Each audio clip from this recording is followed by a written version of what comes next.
Hello, Ben here. Before you get into the podcast, I just wanted to let you know that you will notice there's no video format of this video. And that is because we've decided that until I get the PC, we're not going to do the video formats. And that is because it just takes a long time to edit, it takes a long time to render, and it's a lot more effort. It takes a lot more effort than it's worth. So for now, we're just going to have the audio. But once we get the PC and everything's a lot quicker, and it'll take a lot quicker to edit and render, we'll get the video versions going, because I definitely do prefer them. But you won't see them for a couple months probably. Anyway, enjoy the podcast. I hope you all like it. Goodbye. Ladies and gentlemen, welcome back to the Random Wavelength Podcast. This is episode 7, where you join myself and Jake, and we talk about pretty much everything and anything. It could be movies, it will be gaming, or it could be what we had for tea the night before. But yeah, we're just going to get started here for episode 7, which I did already say, but yeah. Jake, how you doing? I'm doing good. It's been absolutely ages since we've recorded a podcast. I feel so out of it. When you said episode 7, I was like, is it episode 7 or 8? I can't even remember. Yeah, episode 7 seems crazy. Like, we're already at 7. Yeah, I was only trying to figure out how many we've done. It's like, it doesn't seem that many, but at the same time, 7, that seems quite a lot. We've done this quite a few times now. It's good. I'm loving it, honestly. Like sitting down, doing this podcast with you, it's honestly so fun. Yeah, it's good to have a catch up and to entertain the people who are listening. Well, we hope. We hope, yeah. We just annoy them, yeah. Yeah, like, fuck, another one. I guess I'll have to listen to it. Yeah, it's 2 hours long as well. God, who has time for that? Not me. But yeah, like I said, it's episode 7 of the Random Wavelength Podcast. I don't know why I'm saying it again. But honestly, it's been so long. It's been about a month since we've recorded. Yeah, but yeah, at the same time, it feels like not much has happened. Obviously, the Zack Snyder Cut's been released of Justice League. First episode of Falcon, yep. I was like, help, I've forgotten the name already. Falcon Winter Soldier.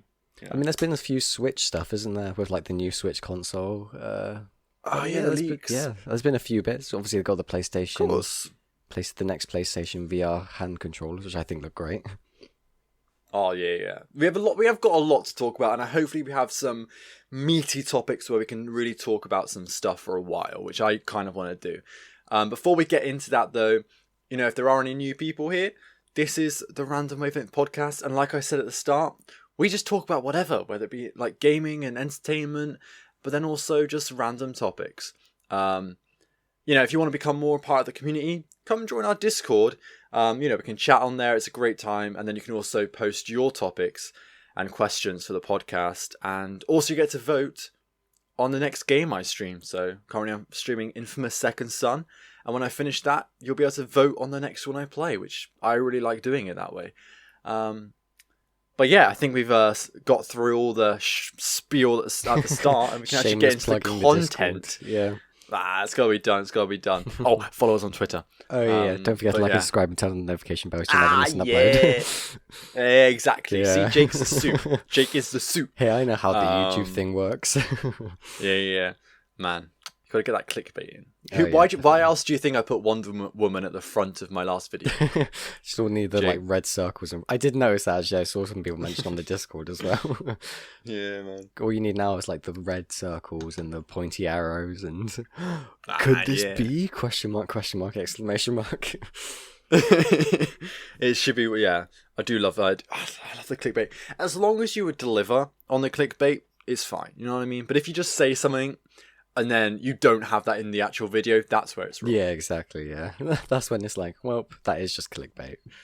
Yeah, exactly. And that's, I ain't a fan of that.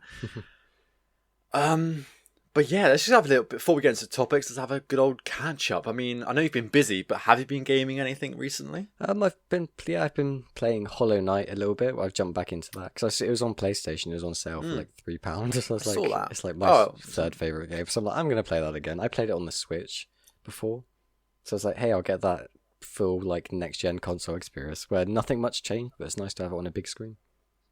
Yeah, I still want to properly play Hollow Knight. It looks like really cool. It's a good. Oh, I also played Outer Wilds. God, it's been so long. I forgot I even. Oh my god, yeah, I remember you playing that. Yeah, in fact, I planted it. Yeah. What do you think of that? Oh, I absolutely loved Outer Wilds. It's a great game. It's one of those games where you don't have like any objectives. There's no quest markers or anything. What like in your little spaceship and that you have like a computer, and you get like little nodes on it, and those nodes connect to like other nodes, and it all like connects together. It's almost like it's called your Rumour. It reminds me of like, you know, in like classic crime TV shows where they have like the suspect connected to like red string and that. It's almost like that, really. And then you go and explore the little nodes and find out more. It's like a really exploration, like mystery type of solve what happened or whatever. Yeah. Yeah, because isn't it like you're stuck in a time loop? Yes, that was the thing I was going to say. I was like, But the first, well, I'm not going to say how the time loop ends or whatever, because the first time that happened to me, I was like, whoa, okay. Because I didn't even know before going into it, you got stuck in a time loop. Because I played about, I don't know, 40 minutes of it. Oh, so you know what happens at the end of each cycle then? Yeah, like the sun blows up or something, doesn't it? Yes, exactly. And the first time that happened, the music started playing. I saw the sun. Hey, that sun looks like it's going to go supernova, and then it did, and I was like, "Oh damn!" Just like the it's a really cool. It's a really cool gameplay mechanic and trope, and honestly, I need to play it. Like, I need to properly sink my time into it and play it. I think it'll be a lot of fun. Yeah, it's great. It's about 10 hours long, I'd say, if you're not a completionist. Okay. Because you played it, didn't you? Yeah, I did. That took me about 20 hours-ish. There's a couple of achievements where it's like extremely difficult. It's like the last one you have to get, and it's like, I can't give up now. I've gone this far. One achievement isn't going to stand in my way. Yeah. Cool. Well, it's a good game. Yeah. It's for sure on my radar, and I will probably play it at some point.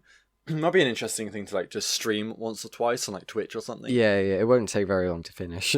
After I finished the game, I went to the subreddit, and all the posts there are people being sad after finishing the game because the ending was great. Oh, really? And they wanted more. It was quite funny. Yeah. That's so good when you like finish a game and like the whole community is like, I want to play more. Yeah, that's when you made it. Yeah. That's when you know you've made a good game. There's also quite a few different endings to it as well, which is fun. Oh, cool. Yeah. Oh, interesting. Is that what you've been playing? Just Outer Wilds and Hollow Knight? Yeah, pretty much. Because I got distracted with the Red Dead through Hollow Knight and Outer Wilds, so I kind of neglected Red Dead once again. I think I spoke that in the last podcast, actually. Because I know you've started playing Red Dead, haven't you? I have started playing Red Dead. I'm on chapter 2, and I'm fucking loving it. So far, so good then, yeah. I'm chapter 2, that's not very far in, is it? No, it's literally just like after you finish the tutorial, yeah. Yeah, like I'm quite busy, so I haven't got much time for playing games at the moment, which is fine. But when I do, I just think in like an hour every now and again. Like I just get into that, so immersed into that world, and I like, you know, I just love how like, I don't want to say immersive again because I just said it, but I'm going to say it again. I just love how immersive the game is. You know, like there's no need to fast travel in the game. Oh God, no. Because I'd happily ride on a horse across the whole map because that's how good the horse feels, or go on the train or something else. You know what I mean? Or a carriage, whatever you want to do. But then you like, you know, you go to your little settlement, your camp. And you can shave your beard, you can change your clothes, you go play dominoes with the lady, you can talk to everyone, greet them, then you can go off and do a mission, and then just seamlessly goes into it. Maybe you go hunt a bear or catch some fish or get a bounty or whatever you do. Yeah, Red Dead is great for one of those games. And I mean, as you said, even putting in an hour every so that like often, it's still good. But then also at the same time, you could play it for like 12 hours and still have the same fun. You really could. Like, it's one of those games you can just pick up and play whenever you want and just get into the world. Like, yesterday I played for about an hour and a half. I didn't do one mission. We're just exploring and living your life. I literally did. I just went around the Valentine, bought some things, went on a little horse ride. I came across these guys, and they were like, they're like looking for someone, and so I was like, I haven't seen anything around here, pal, or whatever, and like you have these random events, and I just chilled in the world.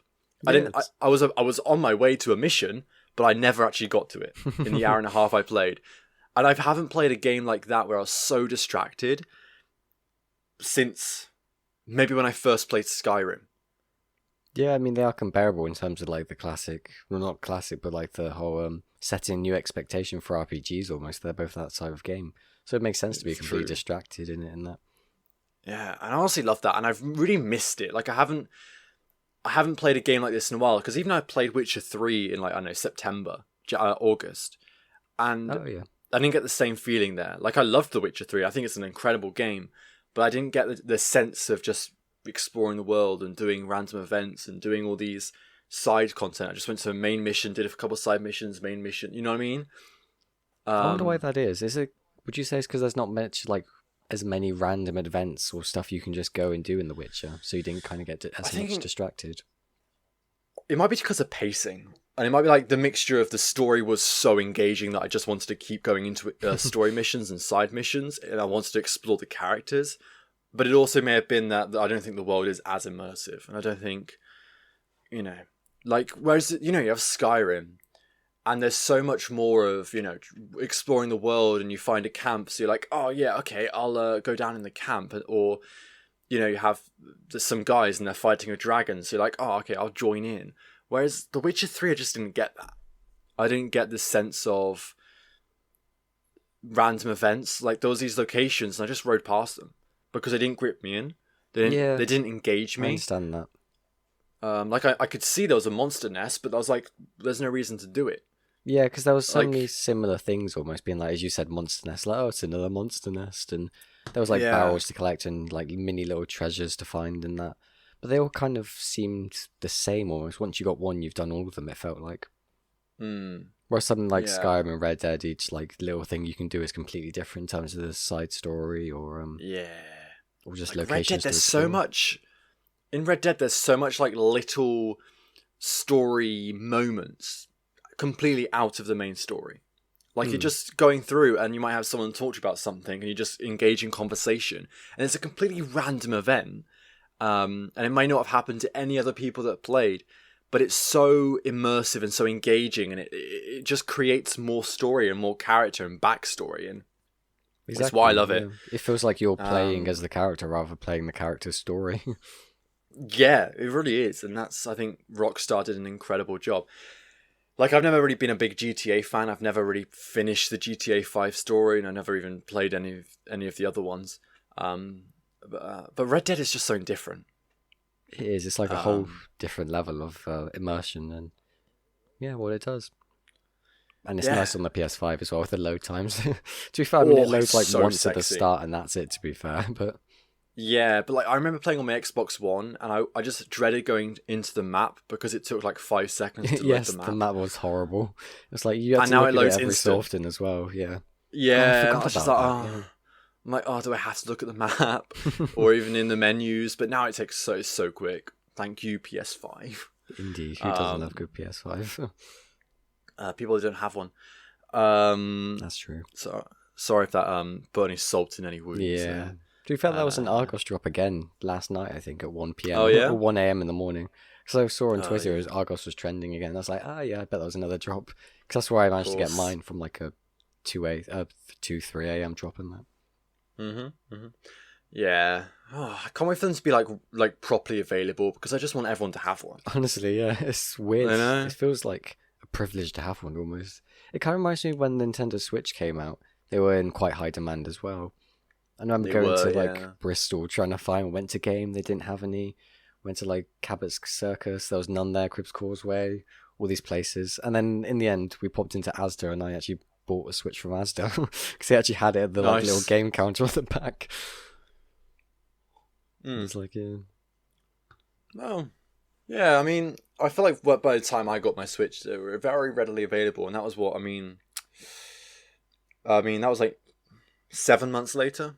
Yeah, that wasn't too bad. I can't remember whenabouts I bought mine in terms of the release date of the Switch, but I don't know. Yeah, because that wasn't a problem with scalpers though. That was just low demand. Like scalpers do seem to be a bigger problem now as they ever been before. Yeah. Do you want to feel old? Go on. The Switch released 4 years ago. Yeah, I saw that the other day, and I was like, Jesus! I did not realize how old it was. It does not feel 4 years. Yeah. That's what's mental. Like, I just realised that. I thought it was like 3 years, but like 2017. Yeah, Christ. When about in 2017 did it release? I can't even remember. Was it around March 3rd? Yeah, Easter. Because I bought mine in Easter, so I must have got mine quite soon then. Honestly, it's crazy. Yeah. It makes sense for Nintendo to start. Well, I don't know how far they're through, but create a new Switch basically. Yeah, I mean, I feel like they're definitely working on a new Switch. Yeah, I mean, we've all seen the stuff about. Well, I'm not sure if you have, but I've seen a bunch of stuff being like, oh yeah, the new Switch is going to have like an OLED screen because they've had a thing with Samsung, and it's going to use like a 4K upscaling chip and that, which sounds really interesting. Oh yeah, I saw that it's going to potentially be 4K when docked. Because normally Nintendo don't go for like big fancy graphics. They normally go for innovation, which obviously we've seen with the Switch and the Wii and all its previous consoles. Really, yeah, that's what they do. But I mean, they're not. 4K is kind of the norm now, you know. And I think if they brought out a new console and it wasn't 4K, it'd be a bit like, I mean, great Nintendo, you're innovating with your Switch, of course, but 4K was like a 5-6-year-old technology now. That's very true, to be fair. Because the Xbox One X had 4K. The PS4 Pro had 4K. Yeah. Not native, but it had 4K. Upscaling. The Switch is still like 720p. It's not even 1080, yeah. It's 1080 when docked, I think, but 720 handheld. But that OLED handheld screen, that would be nice, though. That will look sharp. It will look clean. But it'd be very easy to break. Yeah, very true. Leak all the crystals everywhere. It would not be fun. But yeah, Switch Pro, or like I saw a couple of names, like people saying Nintendo Switch Pro, Super Nintendo Switch, new Super Nintendo Switch. I like that. New Nintendo. I think it should be Super Nintendo Switch. Yeah. Super Nintendo Switch sounds great. SNS. Yeah, that should be it. Super Nintendo Switch, because new Nintendo my god, I'm going. New Nintendo Switch is like the DS thing. That's the DS.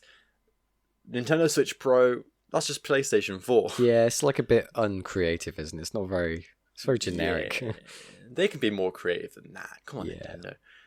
But what would the kind of things you'd want on a new Switch? No Joy-Con drift, please. Bluetooth would be nice. Please, oh my god, if we get drift again in the new Joy-Con. Do you know what the crazy thing is though? Go on. The dual sensors are getting drift. I've seen that, yeah. People are saying it happens around like 400 hours, roughly. Yeah. I've seen, yeah. Do you know why? No, I don't. They use the same technology as Joy-Con. I mean, what did you think was going to happen? Like the thumbsticks use the same technology. Like Sony, I'm sorry. So you've got all this fancy haptic feedback and adaptive triggers, but you can't fix like Joy-Con drift and that. Oh god, it's like the killer of new controllers almost. It's like, oh hell yeah, I'll buy a new controller. A few months later. Has it got drift though? Yeah, it's got literally. But Bluetooth would also be nice though. Yeah, it would be. Anything else? I mean, even just for convenience. I mean, better display. I don't know. That's all I can really think of in terms of features and that. It's a strange thing because I thought like the Nintendo Switch was so perfect in so many ways. I think all they can do really is just improve on it. Exactly, which I know sounds dumb, but they can't really innovate. You know what I mean? They can't really be like, we can add things. It's just like, let's make the graphics better. Let's make the controller better. I think they need to make it bigger.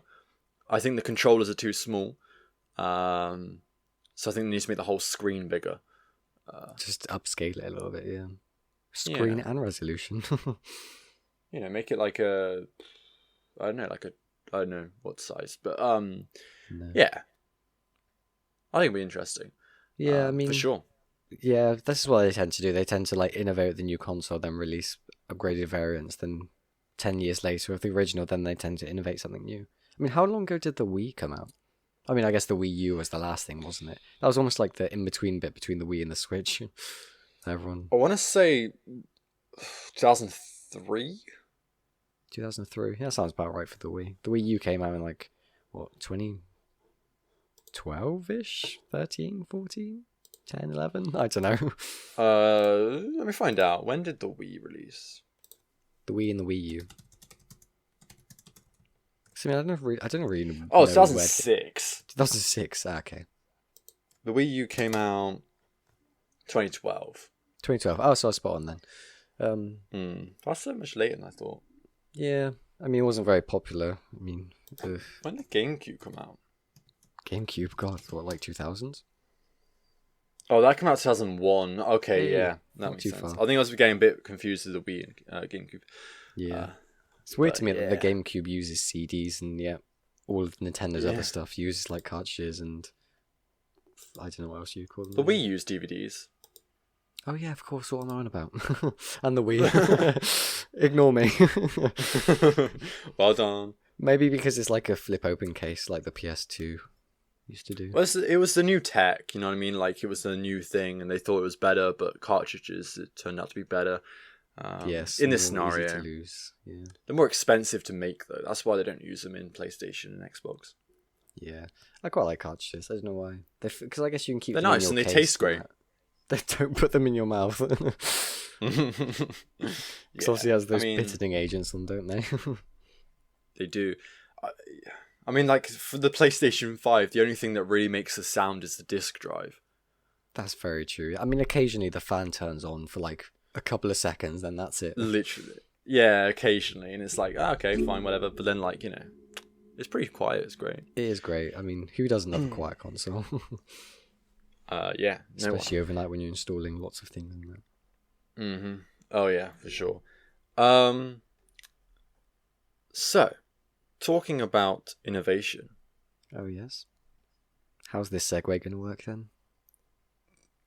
Well, we're talking about controllers, so let's segue into innovation in PlayStation VR controllers. Clever. Yeah, as soon as you mentioned controllers, I was like, I know where this is going. So, I'm incredibly hyped about this. Me too. They do look really cool, I've got to say. For those who haven't seen it, it looks almost like it's almost like a controller. It almost looks like the Wii nunchuck surrounded by like a ball of plastic. It's like the best way for me to describe it, I guess. I guess. I wouldn't say that, but sure. No. They're just these like really cool orb things, and Jake. VR 2 is looking good. Hell yeah. It doesn't use light. Yeah, it doesn't use light as well, which is good. Yeah, they turn away from it. They're yet to give details on the actual headset, on what it's going to look like. Is it 4K? Is it wider POV? We don't know that yet, but they have released the controllers. They look great. We know they are for sure not using light tracking, thank God, because light tracking, it worked, but it didn't work optimally. Yeah, it's like just borderline works, almost like, yeah, you passed, but not with flying colours. Yeah, and that's because they made the mistake of using the PlayStation 3 Move controllers. PlayStation 3. Oh god, I forgot about the PlayStation 3 Move controllers. It's such a weird thing where, like, they brought the VR headset out, great, but they didn't make controllers specifically for it. Yeah. They were like, the PlayStation 3 things work fine. It's a stick with light on the end. Wow. Yeah. And like it meant you had to have a dark room. You couldn't wear any reflective clothing. You couldn't be anywhere near mirrors. You couldn't be anywhere near windows. I didn't even think about mirrors. Yeah, I imagine that would be quite funny. And you couldn't even have your room completely dark. Like, there had to be a little bit of light, otherwise it just wouldn't work. Because then the light would refract off everything. Yeah, it wasn't good, but it worked. And they're like, it's fine, it works. But now they're, sticking the times and they're innovating, and it tracks with your headset.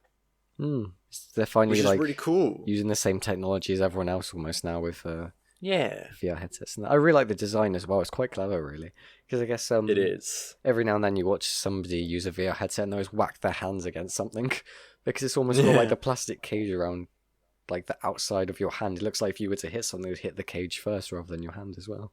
It's a really nice design. Yeah, it looks really slick, to be fair. I keep seeing people compare it to this Sony logo. I can't remember what logo it is, but I think I know what you might be talking about. Yeah, I don't know what the logo refers to. Like the original the PlayStation 2 one.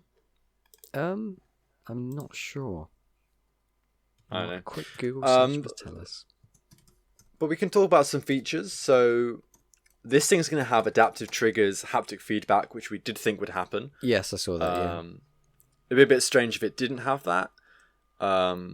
So that's great. Can't wait to be playing VR in like a horror game in VR and have like the adaptive triggers and haptic feedback, 3D audio. Literally, it's gonna be terrifying. It's gonna be like the next level of immersion in that. Yeah, I mean, it's gonna be so cool. I mean, it's satisfying on the controllers, like the DualSense. Never mind a whole like VR headset when you actually feel like you're in the game too. And then topped with that, they also have finger tracking. Yes, I saw that. So that means if you just rest your finger on the button, it would sense it then. Almost like the so I think it senses screen. your thumb, index, and middle finger, which is all you need, really. That's true. So that you can just make a lot more detailed movements and like grab things with your actual fingers, not with a button, you know? And it just makes it so much more immersive. It's what like Oculus have and things like that. Yeah, it's nice to see it on console, though. Absolutely. And honestly, the feature that might be the best is it's got a little thumbstick. I haven't seen it. So it's got a little thumbstick rather than just a move button. So hopefully we no longer have teleportation move, because teleporting like move worked, but it broke the immersion unless it was like an actual reason for it to be in the game. But if you're like playing a realistic game, like a horror game, and you have to like teleport to move around, it just broke the immersion. Breaks the immersion. Yeah, some people prefer the teleport though because it doesn't make them as motion sick. They think. Yeah, I think it should be an option for those people, but there should always be an option for like free movement because it just feels so much better. Yeah, I mean, if there's both, then everyone's happy. Very true, very true. But yeah, this VR, I'm so excited for. I can't wait to get VR 2. Yeah, I haven't played VR for ages. I'm dying for a new VR game, not gonna lie. Yeah, I mean, I'm not sure if you've seen, but obviously PlayStation is doing the whole stay-at-home event where they make a bunch of games free. Obviously, recently it was Ratchet and Clank. And I know they're planning to make 10 new ones free, and some of those 10 include VR games as well. So, there's actually a couple from there I definitely want to play. Like that, yeah, there's a couple from there that I definitely want to play. Like, I want to play Moss. I want to play... Moss is the one I've seen, like the big one.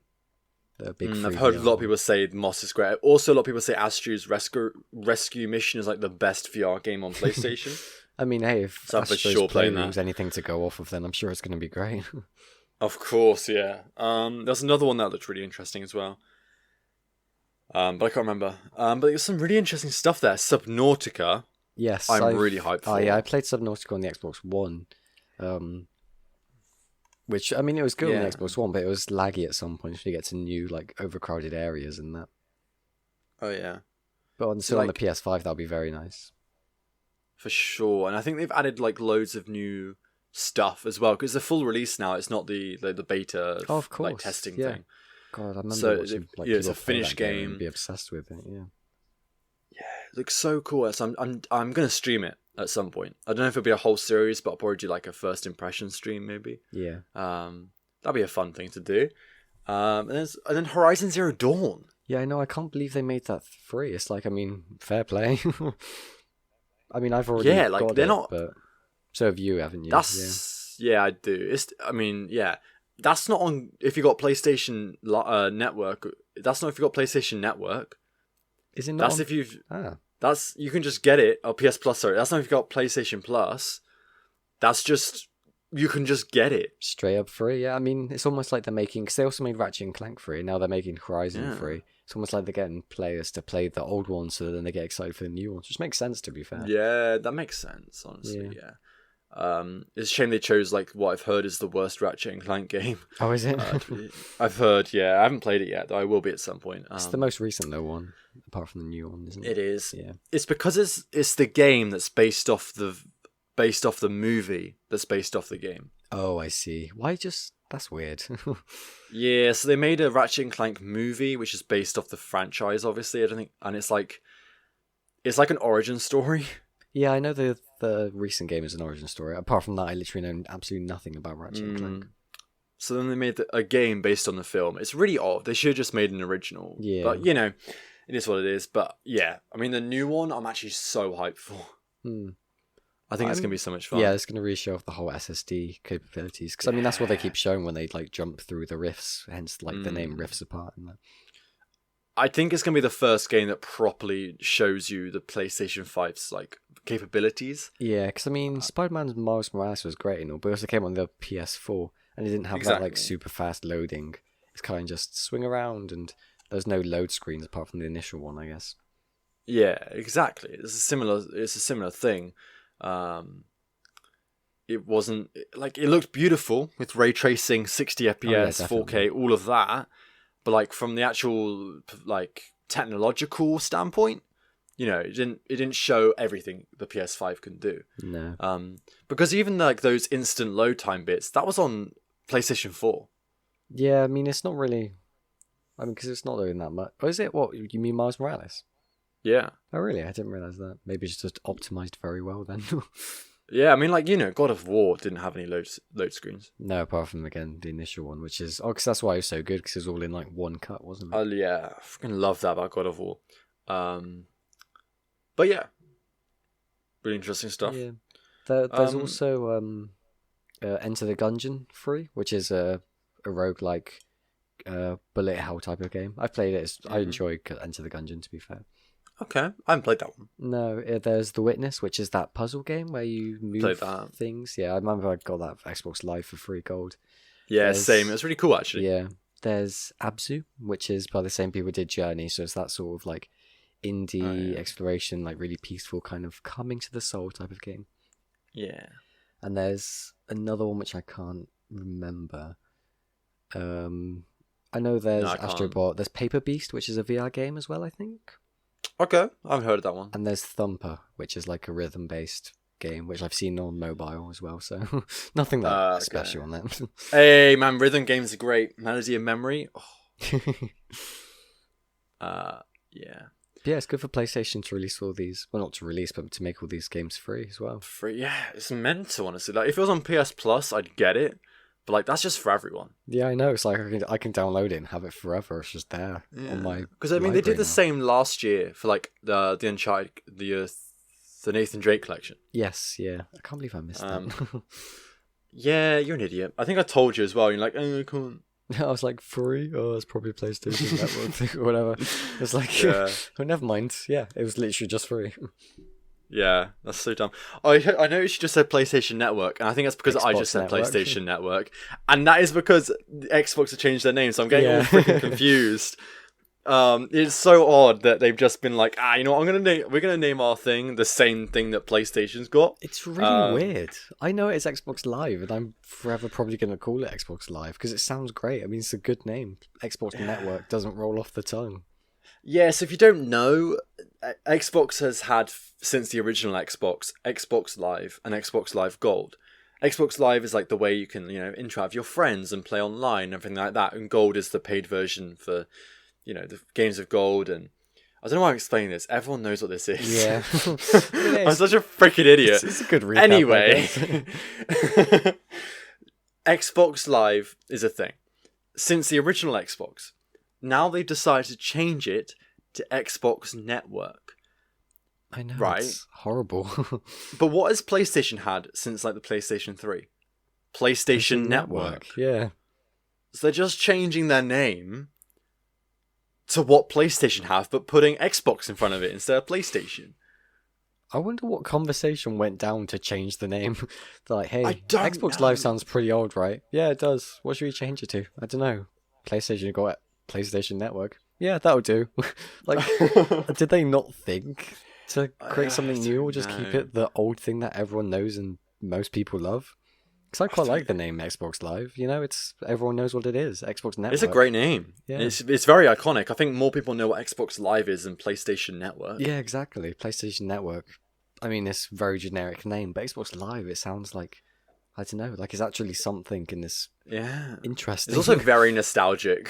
Yeah, that's true. I keep seeing people post that old like Xbox Live cards being like diamonds. Oh, man. And it's like, that's so weird because like when Xbox 360 was like our, you know, first kind of gaming scene thing. It was the first console I owned, apart from the first proper console, not including handheld consoles. Yeah. Yeah. And like, that's where we first like properly played multiplayer games. And like, I don't know about you, but I exclusively played multiplayer games on that thing. Pretty much, yeah. I remember we had to like buy the whole network adapter as well. You had to plug in the little thing to USB stick, and when it didn't work, you had to unplug it and plug it back in. Like, oh, is the light flashing? Is it working? Oh my god, I hated it. Literally, it was horrible. Imagine not having a Wi-Fi card. Oh, so weird. And it was also really terrible speeds on it. Yeah, it was so dodgy and finicky as well. I can't believe. Well, I mean, it's because it's so long ago, and that it's ridiculous. Costed like £20 or £10 or however much it was. It's really weird to think about now. So it's like going back, being like on PlayStation 2, you had to plug in like a memory card to save your game and that. Yeah, for sure. I mean, like, if there are any sperms there and you don't know, the original Xbox 360, which me and Jake had because, you know, we're adults. I don't know why I said that. It didn't have a Wi-Fi card, so you had to plug it into Ethernet. But obviously, you know, we were kids, so we didn't have like Ethernet connections to our rooms. No, running all up the stairs and along the hallway. Like this isn't like, you know, new buildings now where they're all fitted with Ethernets, like going into each room.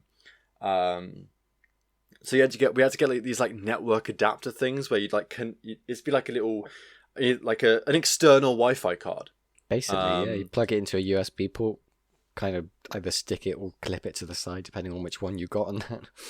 Yeah, and then it connected to your Wi-Fi, and it was the horriblest thing to set up because it'd be in your room, and to connect it, you'd have to press the WPS button on the adapter, and then you'd have to run downstairs and then press it on the router downstairs. At least I had to. I don't think mine had to do that. I was about to say, this is your experience. I don't remember having to do this. Oh really? No. Oh well, I remember like. Sorry, I had to press on the router first, the WPS button, and then I had to run upstairs to the adapter and like hold it down until it connected, and it would never connect first time. It would take ages, and I had to do this every single time it turned off, which like the adapter turned off, which is if I had to unplug it or turn the power off or whatever. God, that sounds horrible. All I had to do was like, well, I mean, I left it plugged in. Normally I had to start it on and it wouldn't connect, so I'd have to unplug it from the console and plug it back in. And that was about it, really, for me. Oh man, that's horrible. Oh god, dog, yours sounds so much awkward. And then I remember the Xbox 360 Slim, because my brother had one of those. It had it built in then. Yeah, but then they had a Wi-Fi card, which is good. Good for them. Fucking cunts. But yeah, that was good times. Good times. It's very weird to think about in the past. How, like, imagine if we started to do that today. I mean, we probably wouldn't think of anything of it. We'll just be like, oh, it's so annoying, it's so awkward. I mean, now I have a 20-meter Ethernet cable that runs down to my downstairs. That's for your streaming stuff, though, isn't it? Yeah, I mean, I just have it set up permanently now, so it's actually so helpful. Like, I have it plugged into the laptop now, so the Discord is like so much nicer. Yeah, and for both more of us, stable. Really. Yeah, and then when I'm not, I just have it on PlayStation constantly because it makes multiplayer games better. It makes downloading and uploading quicker. Yeah. Yeah, I mean, and obviously for streaming. God, imagine if we had Ethernet ports in our rooms. That'd be so much easier. To be fair, I was looking at uni. Well, I was applying for uni accommodation. My uni, like all the rooms have like access points that you can just plug into like on the desk. It's like, that's the dream. So you have to. I mean, it'll be shit Wi-Fi, but yeah. True, but.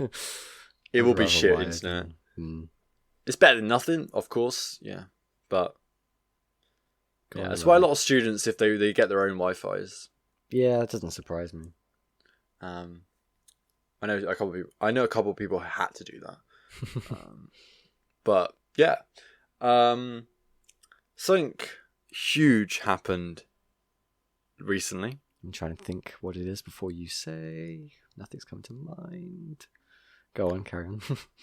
Justice happened. Yeah, of course. To all DC fans out there. Justice of the atrocity that there was the Joss Whedon cut of Justice League. Clever. Has happened. I get it. Of Justice League. Justice League. The epitome of comic book movies. And it has been replaced by the Zack Snyder cut of Justice League. A movie that has been begged for years by DC fans and comic book fans alike. And we've got it. And I haven't seen it. And I have twice. And I'm telling you now, it was fucking awful. I'm kidding. Of course it was. Hang on a second. I thought you said it was good. Nah. No joke. No cap. I can't remember. It's DC. There is no cap. Oh my god. I'll see myself out. Yeah, go for it. I'll just finish this on my own. You haven't seen the film anyway.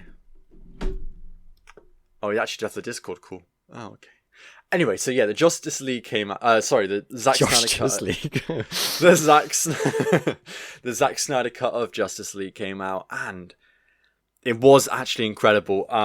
Bit backstory because I kind of want to talk about this a bit. Sorry, Jake, you haven't watched it, so I'll just sit here and drink my refreshing water. Full warning: this will be completely spoiler free. So if you're worried about spoilers, don't need to worry. Jake hasn't watched it, so I'm going to keep the spoilers to 0. How considerate, yeah. Yeah, I do try. Yeah, sometimes. But yeah, context. I've never really been a big DC EU fan. I thought all the films were pretty shit, if I'm going to be honest. What about Joker, though? That's not DC EU.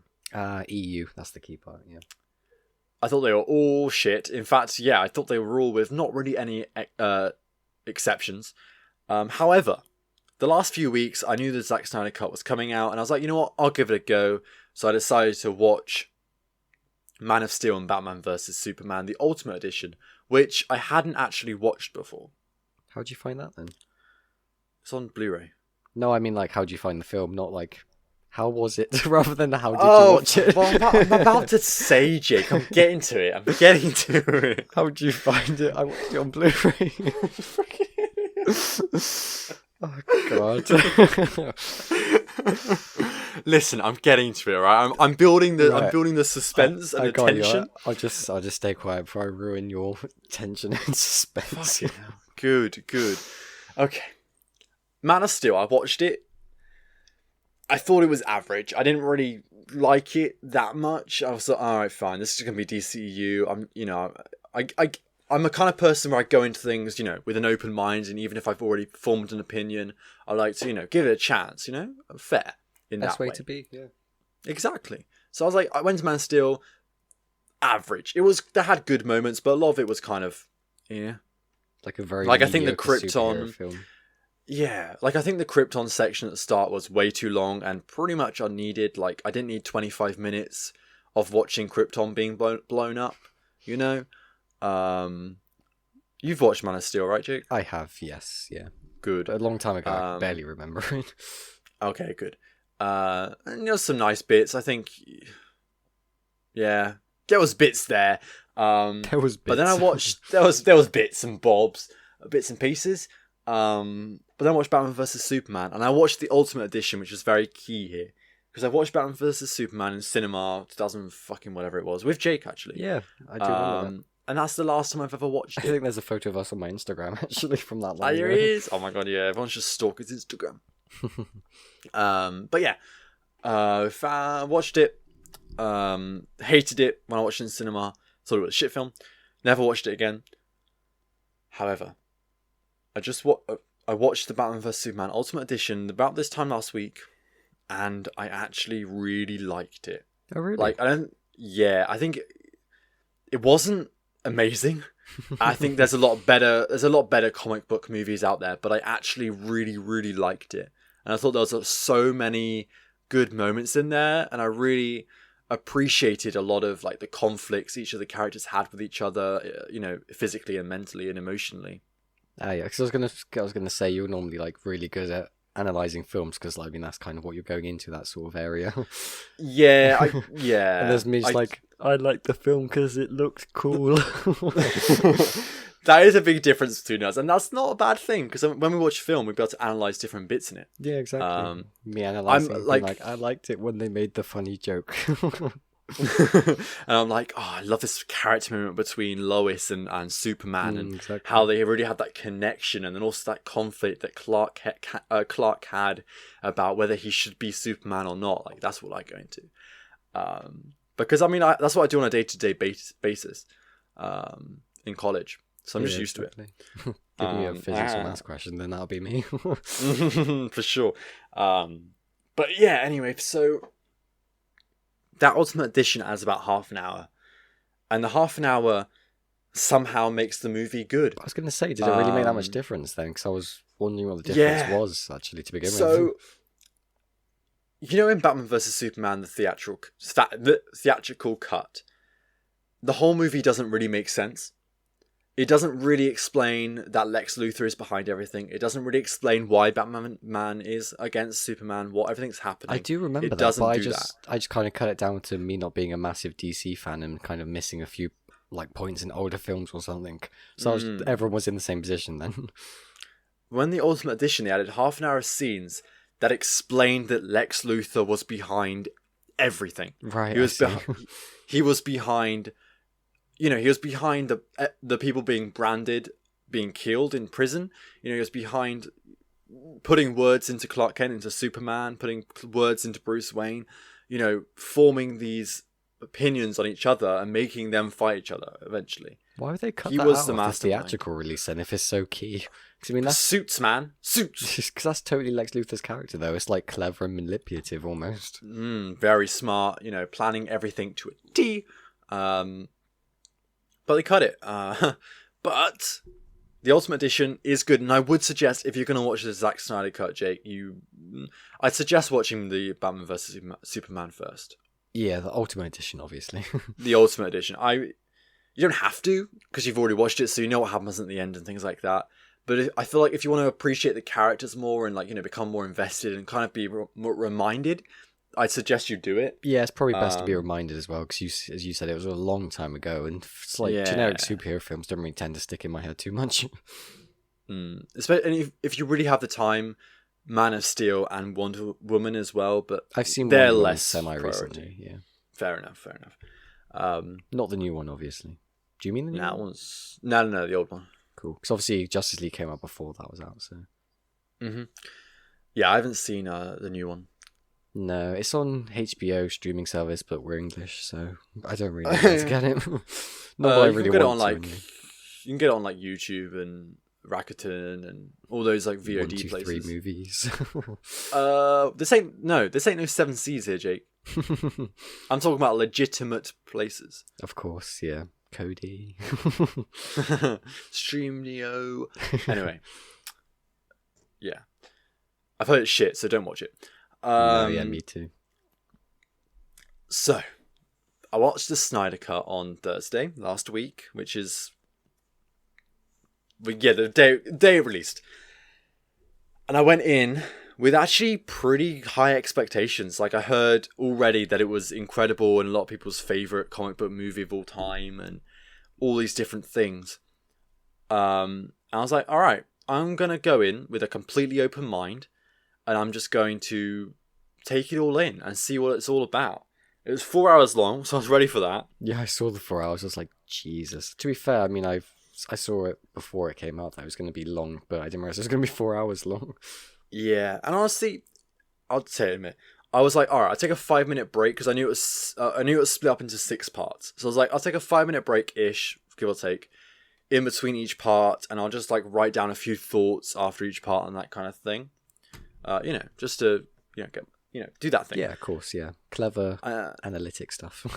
Yeah, like just to refresh my brain almost and make sure I don't forget everything and just take it all in.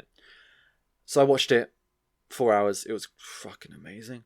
I nearly didn't make it because I think I started a bit too late. It was like 12 o'clock by the time I finished it. I'm so tired. Yeah, just like must finish. Yeah, I didn't want to break it up. I wanted to do it all in one sitting, but I did. Long story short, the film was incredible. It was actually perfect. Like, I wouldn't go out there and say it's the best comic book movie ever created. I think it's up there.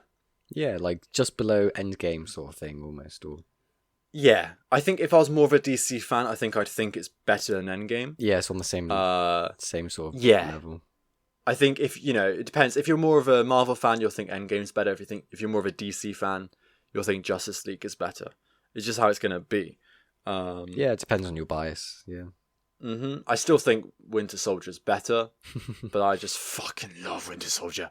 But the Snyder Cut, it was incredible. And it didn't feel like 4 hours. No, I mean, that's what a good film feels like, right? It's like, oh, wait, the film's already over. I feel like I was just watching it, sort of thing. Just started watching it. Yeah, but you'd think with 4 hours, you'd think, oh, okay. Come on, lads. Come on, where's this wrapping up? But I never felt that. Even when it was like the epilogue, and the epilogue's like 25 minutes long. I saw it broke down on Twitter being like, oh, yes, the prologue, and then chapter 1, 2, 3, 4, or whatever, and then the epilogue. Like, even then, the epilogue was so incredibly done. I was like, oh, I'm so engaged. But yeah, the movie, it didn't. I don't want to. It's so hard to say without spoiling stuff. But right, I'm gonna go through it. A couple of people wrote some comments, I think, or maybe like one person did, about the film, and I'm gonna say that now. Good plan. And then that might be make my thoughts come together a little bit. You got them. No, you got them scribbled down, but you can't form sentences with them yet. Almost. Yeah, it's too much. Okay. No one. Wait, I can't read this. Where are you reading these comments from? Okay, yeah, so never mind. One person did, JuiceSauce, and he said Snyder Cut isn't Marvel, so it's bad. Thank you, JuiceSauce, for your input. It was sarcasm, so. Thank you for your input. I really appreciate that. Discord. Whoops. I asked Eddie if he could give me like a little quick review as a perspective of someone who's a DC, like a huge DC fan. He was like, "Oh yeah, sure," and he messaged me like an hour ago, like, "Ah shit, I ran out of time." I was like, "Fuck you, Eddie." So if you're listening, and you hate Eddie as well, tell him, be like, "Fuck you, Eddie." And Eddie, if you're listening, well, not much I can say now. No, that's it. We're the better channel now. I mean, yeah, you ain't wrong. So professional. We are really professional, Jake. Anyway, I'm trying to find what my notes. Sorry, so I'm kind of stalling a little bit. I can tell you're stalling. You're like, when I can't remember what I've gone past it. Hold on, have I? I don't know. You need to organize your notes. I'm trying to find my notes. I put them on Twitter. Ah, I see. Oh god, you tweet like 100 times a day. Good luck trying to find that. Found it. Here we go. The next 4 hours of my life is fixed in place. Not gonna lie, I am so hyped for this. As I'm watching the movie, I'm going to make I don't know why I'm reading this. But that's what I said. Yeah, so my first kind of reaction was that it was in 4:3 aspect ratio. Which... Yeah, I saw that. It was very peculiar. Why? I didn't know. I don't know. But it was interesting. I don't really know why, but it was different. I think it's just Zack Snyder's vision. I was going to say, it's the director's vision, right? Yeah. I know it bothered a lot of people, but it really didn't bother me at all. I got used to it in about a second, and I was like, yeah, fine. Yeah, of course. And it was really good. It was really, really, yeah. It was nice and different. It made it. I think it was different from a Hollywood standard. You know what I mean? He wants to separate it. Yeah, I mean, it makes sense. Completely fair to him. Yeah. So let me go through a few of my thoughts. So part one, I'll do this by parts. Oh god, we're gonna be here for a while. Yeah, I'm warning you. This is gonna be a long discussion about Snyder Cut. But part one, it was an incredible opening. Like, it really set the scene. And if you know the first scene, the first scene hit so hard, and it made sense of a couple lines that Lex said in Batman vs Superman. And I really, really liked that. Steppenwolf looks so cool now. And he sounds cool. Like, I remember, like, the original, he just looked a bit shit, sounded shit, but now he's like his own identity. He's a really cool villain. Cyborg? Oh no, Steppenwolf. I got you. Yeah, the big bad Thanos guy. The villain. The big bad is Darkseid. Right. Okay. Yeah. This is Justice League is the first movie, Jake. So like, Darkseid is like Darkseid is like the Thanos of this universe, right? Right. Not the Thanos of this universe. Like, he's gonna be the Thanos of this DCEU. So he's not like the big bad. Like, remember in like the first Avengers, Thanos was teased at the end. Yeah, of course. Yeah, fine. It's a similar thing to whatever. That. Yeah. Yeah, and like Loki was sent by Thanos. Got you. Steppenwolf is kind of like that. He's very formidable though. He's a great villain. And like part one, I think, was such a good opening, and it really set the scene, which I haven't said. But yeah, I don't know if I want to do this by parts. It's going to be a bit long, isn't it? A bit shit. Maybe if you get to the point. All right, Jake. Maybe if you watched it, we'd be able to have a better discussion. Ooh, shots fired in both directions. Yeah. I have to say, the Flash in this was fucking incredible. Like, if you know anything about me, you know I love the Flash. Flash is one of my favorite heroes. Flashpoint is one of the first comics I read, and I fell in love with the character, and also through the Flash TV show on CW. Just love him. Watched the Justice League in 2017. Hated the Flash. He was a shit rendition. Thought Ezra Miller was the worst Flash we had ever seen. He was almost like Wally West, which is fine, but it's not Barry Allen. Who does? Yeah, I love the Flash too. The TV show and that. Such a cool character, and like he really is a hero. Like he just runs into danger, pun intended, and like just saves people no matter what. No matter the danger, he does it, and that's what a hero is. Even if he had no powers, he would do it, and that's who Barry Allen is. And I love that. I love that about him. It's such a really good trait. It's like Captain America. It's like Clark Kent. It's like Bruce Wayne in a way. He's a little cheesy, but he's a great character. He's a bit like he's almost like the Spider-Man equivalent of DC, where he's kind of no, he's not. No, that kind of like nerdy character sort of thing. No, Spider-Man's like a kid. Flash is like a mature adult who's intelligent and knows what he's doing and is methodical, but he's also got that humor, and he's also got a light side, and he also, is a hero. That's who the Flash is. He's very different. That sounds almost slightly similar to Spider-Man, both being like comic relief sort of characters. He's not a comic relief character, Jake. He's just funny. He's just funny. Yeah. In a way, like he's not like he's a comic relief character is a character who's there just to be funny. That's true. Yeah. That's who a comic relief character is, and Barry Allen is not that. To be fair, I did see this one scene of the Flash on Twitter, and he's like just about to run. There's loads of like blue lightning and that around. Speed Force. Is this the Flash? No, it's Zack Snyder Cut Justice League Flash. Yeah, I think I know which scene you're on about. But they did the Flash here incredibly. Like he was no longer this character who just made one-liners and jokes every now and again. Like he had. He was smart and he knew what he had to do. And even though he's a very early Barry Allen, like he's a very early Flash, he doesn't have the powers for long. He was very competent with his abilities, but he still had so much more to learn. And that's what I really liked. Yeah, and it has made me so hyped for the Flash film that's coming out. Hopefully they do it good. I hope so too. It could be shit. That's the thing with DC. Sad. It's just like hopeless optimism, isn't it? It would be so sad. The first scene you see Barry Allen in, I won't spoil it because it's a fucking amazing scene. Honestly, nearly had me in tears. God, it sounds like all these scenes are amazing scenes. It was beautiful. The song, like the music, everything that happened in the scene, the humor that was there, the emotion that was there. It was an incredible scene, and if you've watched it, you know what I'm talking about, and you probably agree. But it's probably one of my favorite scenes in the film. Sorry. In fact, all my favorite scenes are Flash scenes. That just sounds like bias to me. It's a bit of bias, but it's also like I feel like if you're a Superman fan, your favorite scenes are going to be Superman ones. If you're a Batman fan, your favorite scenes are going to be Batman ones. Though, you know what I mean? It's just how it be. Yeah. I mean, it sounds like each character had their great scenes anyway. All the characters were done justice. Including Cyborg, because obviously in the original one, he was kind of just almost the same as the Flash. He was kind of... Dude. This is the character, goodbye.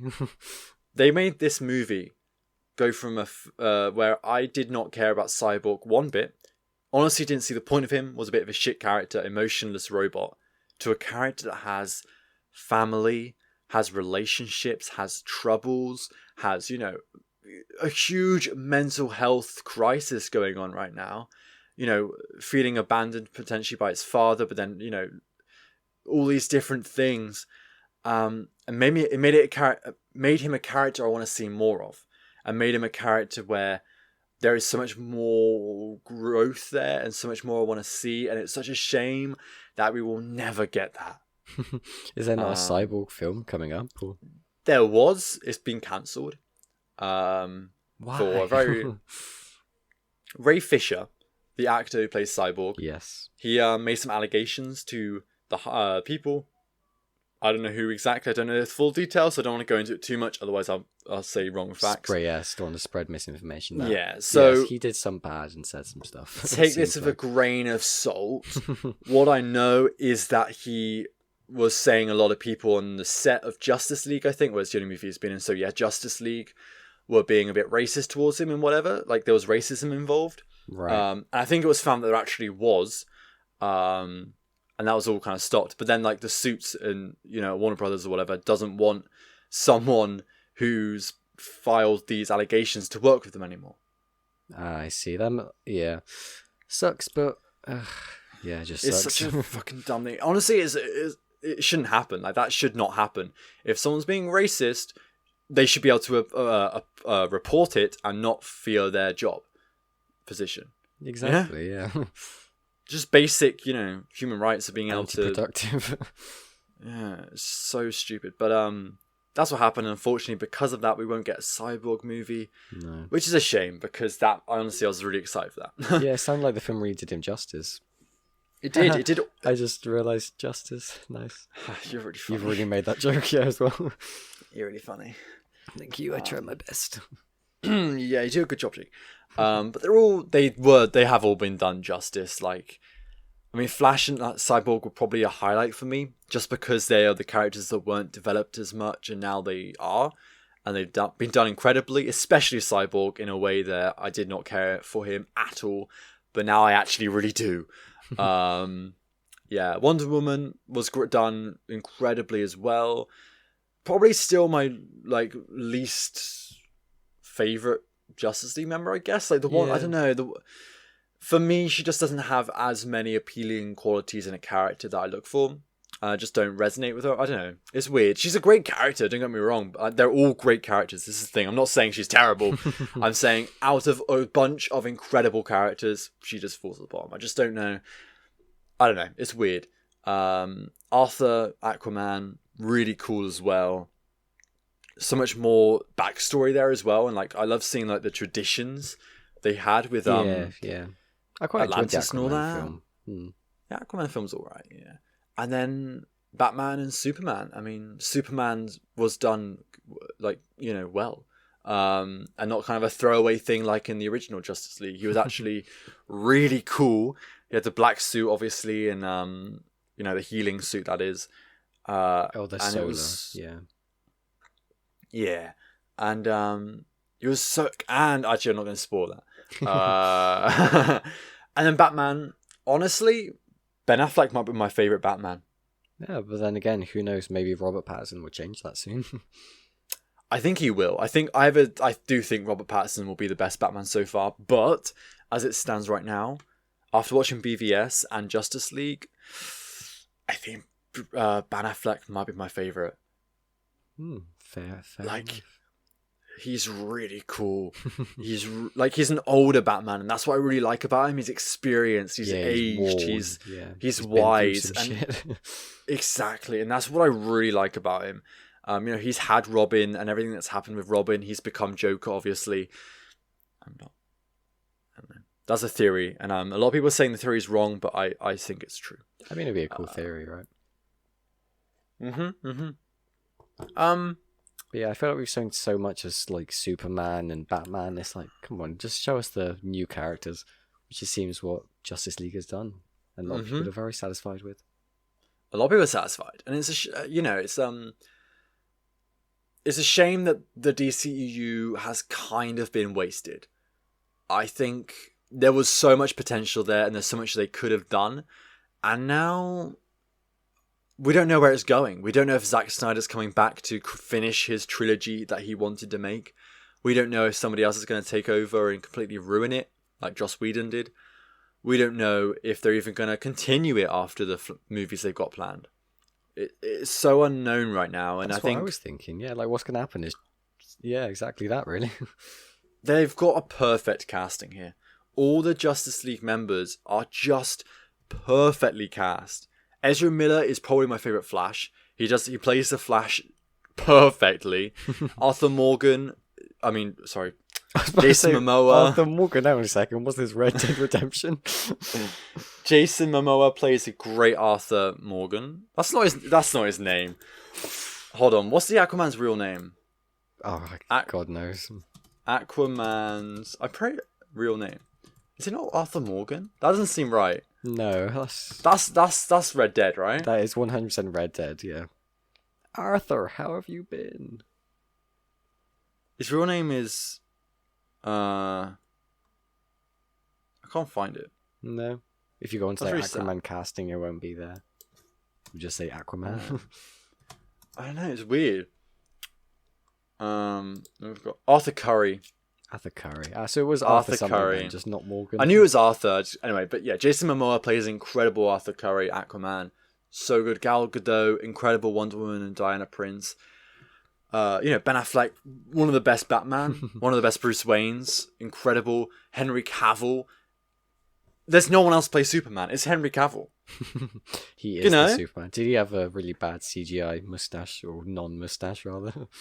Nah, they reshot everything, didn't they? Yeah, of course. I mean, yeah, I knew that. Was just making... Oh, yeah. Yeah, the Superman was done incredibly in this, and Henry Cavill, I mean, he just is Superman. He plays Clark Kent. He plays Superman so well. And I can't imagine anyone else replaying him that well soon. No, so I hope they continue this cast. Yeah, he plays like a good, strong character, doesn't he? With The Witcher and everything too. Yeah, he's so good. Yeah, he's also a PC gamer as well. He is, and that's what we love about him. He is a gamer. That's honestly my favorite trait. I remember seeing like the week Cyberpunk came out, on like recording season 2 of The Witcher, he like sustained an injury, so he couldn't record for that week or something, just as Cyberpunk came out. Oh my and everyone God. was like, has he actually hurt himself, or is he just pretending so he can play Cyberpunk for a week? And then he's probably really disappointed when he did play it. Yeah, exactly. I was like, I shouldn't have faked my injury now. Should have, got The Witcher done, Yeah, exactly. But yeah, I think with DCEU, it could have been, I think it is really good, but I think it could have been so good. Because you have the MCU and it does their thing. But I love the DCEU just doing something completely different. Almost like a darker sort of. Yeah, and I love Zack Snyder's vision of creating superheroes in real world. And he really thinks about how would a real world react to superheroes. And I think he does it incredibly in Man of Steel. I think he does it incredibly in Batman vs. Superman, especially, with how the world reacts to the aftermath of Man of Steel. And, should we trust Superman or whatever happens, Yeah, that makes sense, yeah.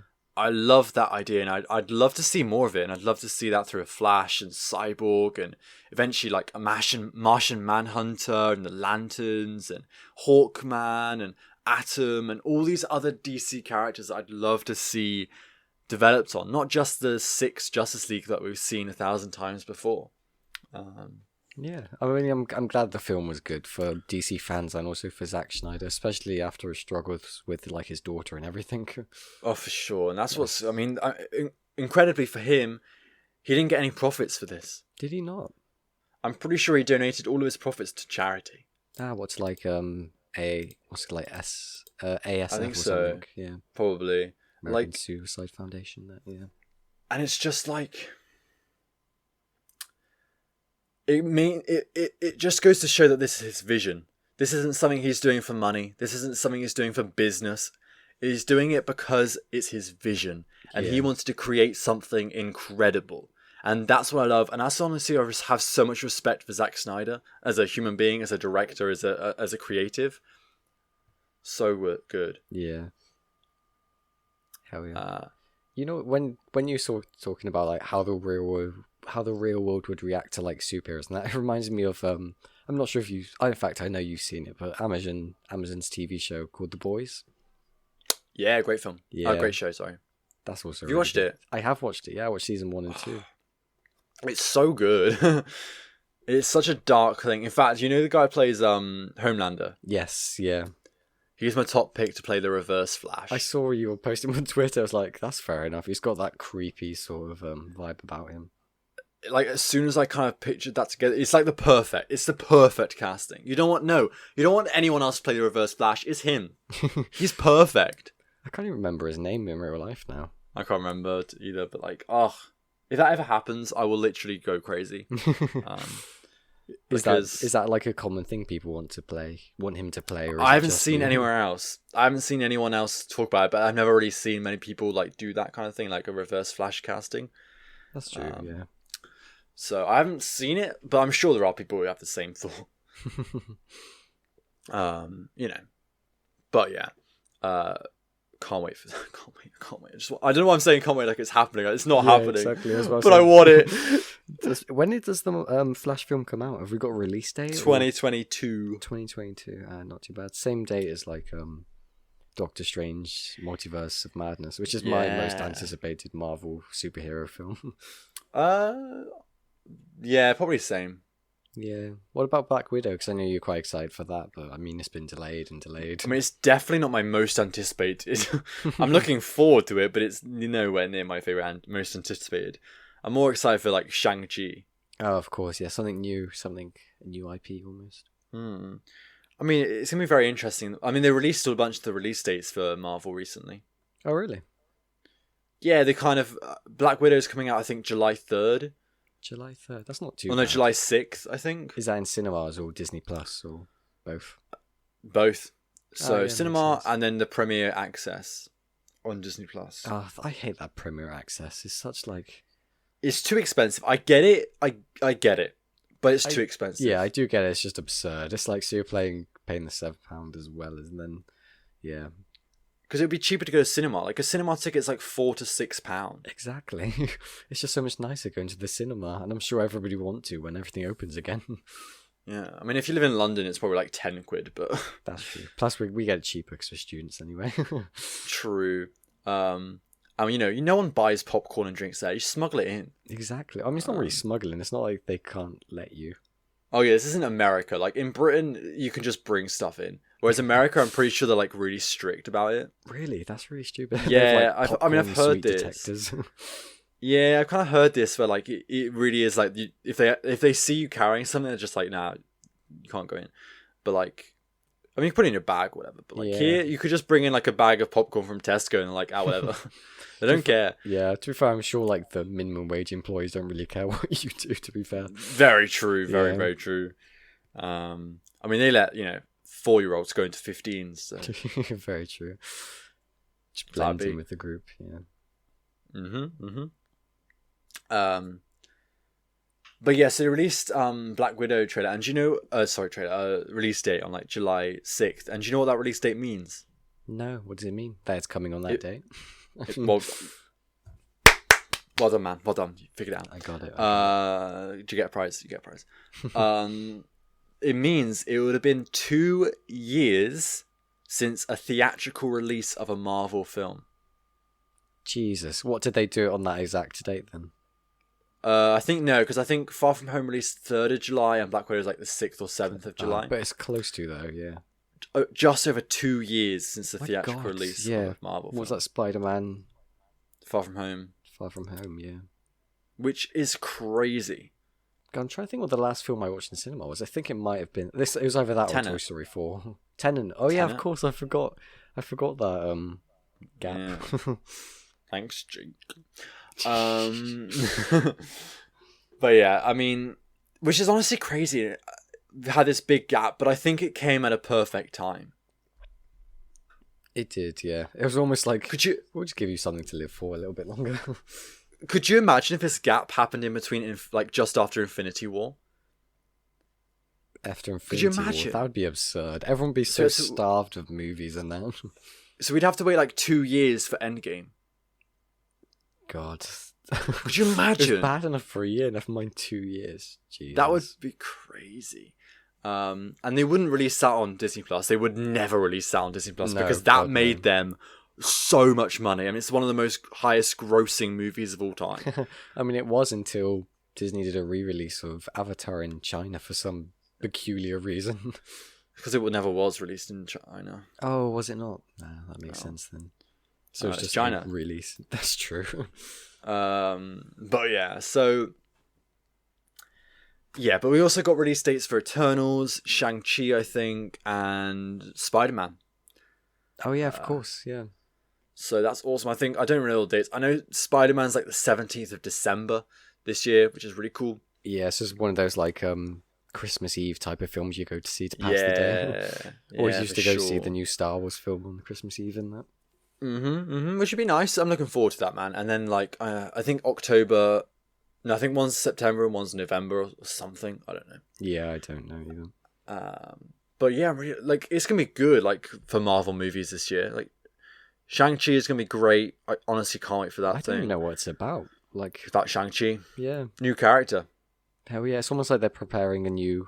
Well, obviously you had all the phases, and out of the phases, that's like Act 1 of the entire MCU, and this is like a new era almost, isn't it? It's a new saga, which is just saga, which is really nice. It's really I love that we've had this break because it's like it's been about a year break. You know, no Marvel stuff, just to it's been like a year and a half, isn't it? Refresh. Rewatch it, which I did twice. And then no new Marvel content, and then we had WandaVision as our first thing, and I think it was a perfect starting. Like the new saga. To be fair, I think it was perfect time and everything. It was so perfect, and I think it's kind of a blessing in disguise. Could you imagine if the next saga started with Black Widow? Literally, it would have been like, oh, a new character we've already seen. Not a character we've already seen, yeah. It would have just been a bit like... It wouldn't have been big. No. It wouldn't have been like this different, thing. Whereas WandaVision was... It was so hyped because, yes, it was the first Marvel thing for a year and a half. You had that. But it was also completely different to anything we had seen in the MCU prior. And that's what's so good about it. I mean, I'm not a massive Marvel fan, but I absolutely loved WandaVision. I thought it was, a great start to Marvel's TV shows and that. For sure. And we, since our last podcast, we've actually had the last 2 episodes. I know, which feels ridiculously long ago, the last 2 episodes of WandaVision. It's crazy. We still haven't actually talked about it. We can just quickly go over the finale. I mean, if you haven't watched the finale of WandaVision yet, what are you doing? Yeah. Honestly. Either you don't care about it, which fair enough, but if you do care, and you're like, I haven't watched it yet, what are you doing? It's like 40 minutes long. Go out there, watch it, come back, and then we'll talk, and then you can listen to this bit. But we're about to spoil it, so fuck off before you get spoiled. And then you go in the comments and you're like, "Oh, you spoiled WandaVision for me." You know what? I gave you a warning. Get out of here. You tell him, Ben. You got him. I got him. But sorry, if you find that too aggressive, I will calm my tone down for you. Contact our HR department. Yes, if you need any free therapy sessions because of this, I am happy to supply it. I can give them to you myself because I'm a self-trained therapist. A self-trained therapist. But yeah. Anyway, if you're still here, you know what. WandaVision. Exactly. I want to know, because I haven't really talked about this, what were your thoughts on the finale? Go. I mean, it was good. I feel like... I mean, yeah, it was good, but it was a bit underwhelming. Underwhelming. Because, I mean, all these people have these, like, really abstract theories that worked really cool and everything. Like, oh, there was, like, a third witch or something. Obviously, the colour yellow. And, oh, is it going to be the X-Men and that? But in the end, it's just like, oh, it's very generic. Battle at the end. But I did really enjoy the whole really sadness of the episode as well, with Wanda having to say goodbye to Vision and to her 2 children. I don't think so. I can't even remember. I did. I mean, it was really sad when she said goodbye to the children and went downstairs with Vision. Oh man, it was heartbreaking. It was actually heartbreaking. Yeah, I mean, to be fair, I don't think it was... I think the saddest moment in the show was when, I can't remember which episode it is, but it was when Wanda went to, just the plot of land, and she opened the map, and it was the heart saying, "For us to grow old in." Oh, I know. I think that was probably the saddest bit. I was like, oh. That was beautiful. And did you see, there was on that note, there was a date? I didn't see the date, no. And in the first episode, there's a heart on the calendar. Ah, that makes sense. Look at that. And they're all like, what is this heart? What's this heart? It's the same date. And that was the date, yeah. Oh, goosebumps. How fucking perfect is that? God. I remember saying in an earlier episode as well, being like, oh, Agnes doesn't have any ID in that. Yeah, so, I mean, there's just little things you like called that. I did. I'd be like, oh, yeah, Agnes Harkness. I can't even remember. Yeah. I mean, to be fair, you said about the, like, zombie white vision as well. Yeah. See? But yeah, I actually, against all the controversy, I loved the finale. Yeah, I did really enjoy it too, to be fair. I thought it was kind of perfect. I think people that are upset are the people that went in with too high expectations. Because no one thought before this thing started that it was going to have all these big reveals and be a big turning point in the MCU. No one thought that when the first episode aired. But they had expectations rise and rise and rise throughout the episodes. And by the end, they were like, oh my god, it's going to be they're going to announce the big next bad. It's going to bring all the X-Men. They can have Mephisto and all these different things. And like, they never were going to do that, were they? Though? No, not in a TV show, at least. They want like everyone to see it if they do. Exactly. Like, it wouldn't happen in a TV show, and it especially wouldn't happen in the first TV show of the new saga. No. Like, it just wouldn't. If it's going to happen anywhere, and I don't think it even will, it will happen in Doctor Strange 2. That's very true, yeah. I mean, it makes sense with the multiverse and everything. Exactly. I mean, I think for me, it was a really nice finale. I think it was full of emotion. It really grew Wanda's character and made her into the Scarlet Witch finally. Yeah, it's like, so there's the name. Yeah, which is fucking cool. And yeah, there's obviously this thing about Ralph Boner and thinking how ridiculous that was. That was so weird, yeah. Why did they call him Ralph Boner? I don't know. Yeah. If they did any other name, would have been a lot better. It was just like a dick joke in the middle of a Marvel TV show. It was like, yeah. It was so weird. Not funny. So, don't know what they were doing with that. Yeah, it was kind of like a, wait, okay, what moment? Yeah. But I loved the cameo. I thought it was a great cameo. Never did I think they were going to bring all the X-Men back, and I never wanted them to bring all the X-Men back, so I'm glad they didn't. No, yeah, I like how it ended. I am really excited for the MCU to redo the X-Men. I'm really excited for them to recast Professor X, recast Magneto and Storm and Cyclops and all these different characters. I don't think they'll ever recast Wolverine. No. They will, but they won't do it right. Logan was so good. Yeah, it was. I don't think they'll do Wolverine straight away.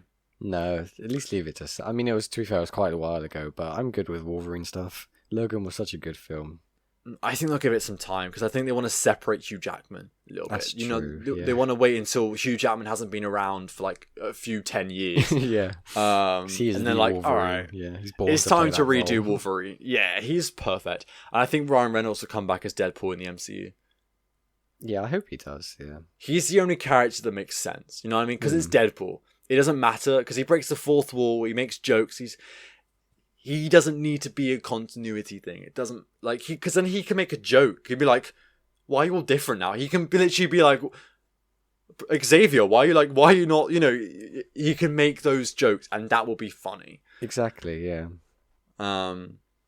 You'd be like, Xavier, why'd you not like Sir Patrick Stewart anymore? That like that, he could say that, yeah. like, because it's Deadpool. And that's what's hilarious. And then all the other characters just completely ignore him, like nothing happens. Exactly. And that's what I hope we get to see, because it'd be so funny. If he ever has that line, or is like, why do you not like James McAvoy? Yeah, they've got to. They have to, or a different character, but the same thing. Yeah, of course, same principles. Yeah, like Magneto. Why do you not like Ian McKellen?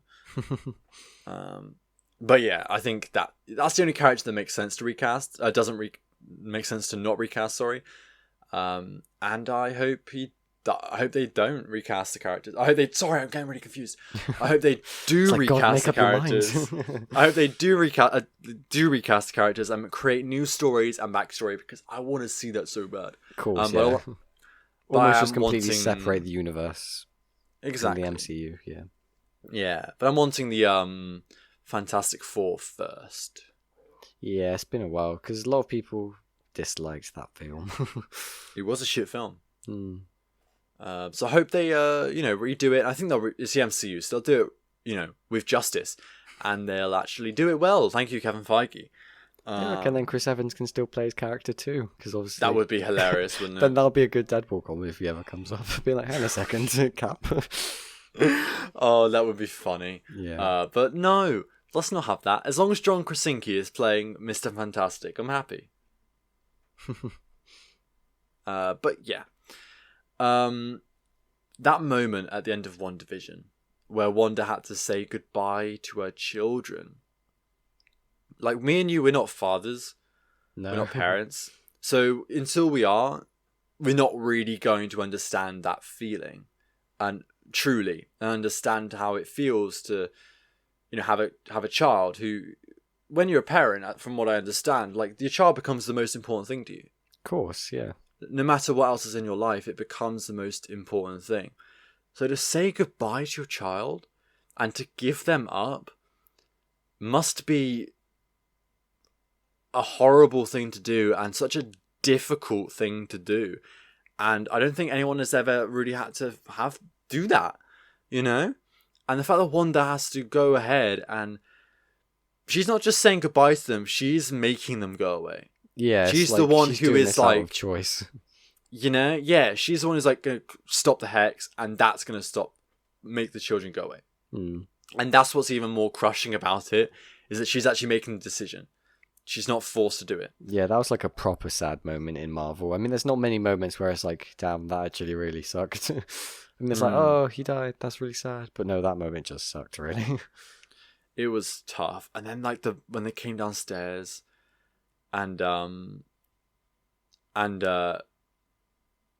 turned off the lights, and Vision was like, oh, why turn the lights off? It's bad luck to say goodbye in the dark. Say goodbye in the dark. I'm like, that was such a sweet line, and we all know that's bullshit. And he just wanted to see one. Exactly. I was like, I've never heard that before. And that's the beautiful thing about it. It made him human. It made him want to see her face when they say goodbye and everything like that. He cried as well. He shed a tear, didn't he? I was about to. Yeah, I'm getting. Oh yeah. Yeah. And it was such a. I can't wait to watch it again whenever I rewatch WandaVision, but like, it was crushing. It was heartbreaking. I was edge of my seat literally the whole time, like, oh my goodness. And then they did the android can cry moment from the comics, and that moment, oh my god, tear. Yeah, literally. I was on the edge of tears, and then the tear came at the moment, because it's such an iconic moment from the comics when, like, even an android can cry. And he didn't say the line, which kind of upset me. I wish he did, but he didn't. I've seen that line, like, comparison on Twitter and that too. But the fact that he, an android, a robot that should not have the potential to shed a tear, did. And it just showed that he's human in every sense of the word. In every sense of the emotional connection you have with a human. And that's beautiful. Exactly, it's great. And that's why Vision is now one of my favourite characters. He was so good. It has made like, Vision an okay character. I was like, it's cool, I guess. Turns like one of my favourites. Yeah, and now he's almost had like a second coming with like White Vision, I think people are calling it. Yeah, it'll be interesting to see where that goes, because obviously he kind of like, I guess, rejogged his mind or something and like made him the same, but I think he's gonna be slightly different. He's completely emotionless, that's for sure. Because obviously he doesn't have the Mind Stone in that. Exactly, that's what I was going to say. It's Vision with all the memories and emotions and everything like that, but without the Mind Stone.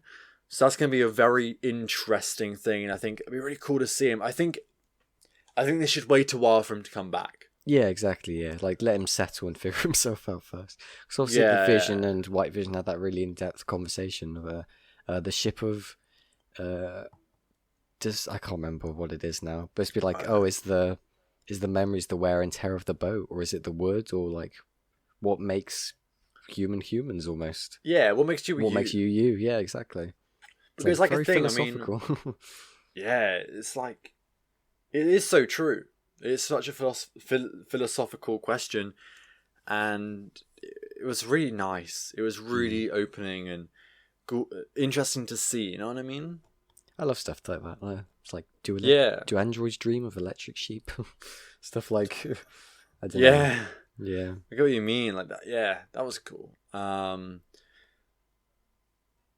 WandaVision was, like I said, a perfect start to the MCU. And I think it's going to go incredibly into Doctor Strange 2 and really see Wanda's character in that develop. And we have that tease at the end of her bringing her children back, potentially. Yes, exactly. Like her in the little cabin, like somewhere, like in the mountains, and obviously her studying the book in the back and that. Yeah. Obviously, I know you won't know this because you're not a comic fan. Yeah. But in the comics, originally Speed and Wiccan, Billy and Tommy, happened because Wanda pieces them together. I think.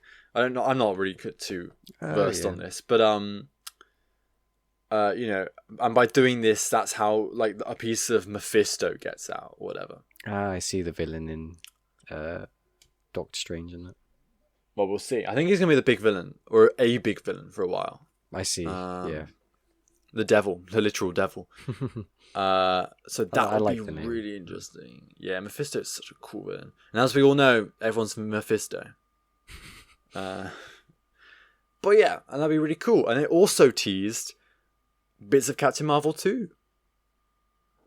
Yes, with Monica Rambeau, which is such a cool character and such a cool hero. Like, her powers are not really that explained, but they seem really cool. So I'm looking forward to seeing more of that. And I mean, if you've seen the end credit scene of Far From Home. Yes. You're gonna have to refresh me there. So like Fury is on the ship, the Skrull ship. Yes, yeah. Obviously, I haven't seen Captain Marvel, but I know about the shape-shifting. I can't remember what they're called. The alien green Skrulls, blue hair Skrulls. Yeah. Yeah, and in that end credit scene, he's like, he gets told about this person that he found or whatever, and he's like, "I'll send a messenger" or something like that.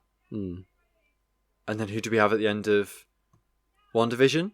We have a messenger, and they're like, "Oh, we've been sent." Who from him? Who do you think that is? I'm not sure. Nick Fury. Right. See again. Are you following me? No, I don't think I am. So in the end of Far From Home, Nick Fury was like, send a messenger. That, like, he was told they found her. Oh, like, send a messenger. At the end of WandaVision, there's a messenger at Monica Rambeau saying, I have a message from him. Yes, yeah, this is sound familiar. It's Nick Fury. Yeah. Jesus Christ. So she's for sure being in Captain Marvel 2, which would be cool. Probably the only good part about the film. I still need to watch the first one. Oh, yeah, you should, but it's the only one as of now. Oh, yeah. But yeah. That was the first of the Disney Plus shows we have. For Marvel. I feel like Marvel's got my attention again almost. Because after like Endgame, I was like, Marvel's okay. I mean, it's great in that. They're great films, but it's like, what else can they do that could interest me now? And then they did with WandaVision. I really think you should go and watch them all. I think, because there's a few you haven't watched, isn't there? Yeah, I don't know which ones I haven't watched. But I think a few. I think if you went back and you went and you watched all of them in release order, and you really, took them in, I think you'd appreciate it a lot more, and you'd become a lot more invested because you'd see it all again. That's true. Yeah, see all the characters and their accent. I'm also really excited for Thor: Love and Thunder. Oh yeah, same. That's gonna be interesting. Yeah, we have Natalie Portman back as well. Yeah, that's Thor's girlfriend and everything. Yeah, my God, I'm blanking on the name. Yeah. But Jane Foster. But yeah, that'd be really, really interesting to see again. Very interesting. What's happening there? I don't even remember how she died. I remember seeing Dark World or She didn't. Oh, did she not? No, she just had a falling out. I think she wanted more money. Like the actress wanted more money, so Marvel were like, no. Oops. So they just wrote her out. I thought she got absorbed by like the stone, the aether, yeah. No, well, yeah, but but they took it out of her and she was fine. Right, okay. See that? Yeah, again, I've seen the film, but I can't remember it. Yeah, I don't blame you. Thor: Dark World is the worst MCU film. So. Yeah, I've heard that. It's in my opinion, not highly rated. It's terrible, actually. But yeah. Now we've got the second Marvel TV show from Disney Plus. Exactly. I haven't seen the first episode yet, for the heads up. Dude, there's only one episode out. I know, that's what I mean. I said I haven't seen the first episode. Oh, you have not watched it? No, I haven't watched it. Dude! Why not? Dude! Oh, man, I was going to all talk to you about it and, like, discuss Falcon and Winter Soldier, and you're telling me you haven't even watched it. Is it good so far? Obviously, you love it's good. Yeah. Yeah, it's good, Jake. It's Falcon and fucking Winter Soldier. Of course it's good. Of course. What are you playing at? Winter Soldier. What are you playing at? Oh, well. All right. On to the next topic, then. Hey, at least I have 2 episodes to watch in a row. Why did you not watch it? Just time and that. But you watched WandaVision 2 weeks before? Yeah, but that was, yeah. Yeah, but that was, yeah. Before my coursework was due in like a month's time. Jake, I can't, so, oh, fuck's sake. Right, before the next podcast, you need to catch up on Falcon and Winter Soldier, and you need to watch the Snyder Cut. God, like 5 hours of content. It's not even that bad. You've watched it twice as well, the Zack Snyder Cut. And I'm watching it again on the weekend. How come? Because I want to. Watching it with the family. Ah, I see, yeah. But I can't wait. If you can watch the Snyder Cut before the next podcast, that would be great, because I would love to really discuss spoilers and stuff. Yeah, of course, yeah. If you can't, no biggie. Hey, and that gives time listeners to watch it too.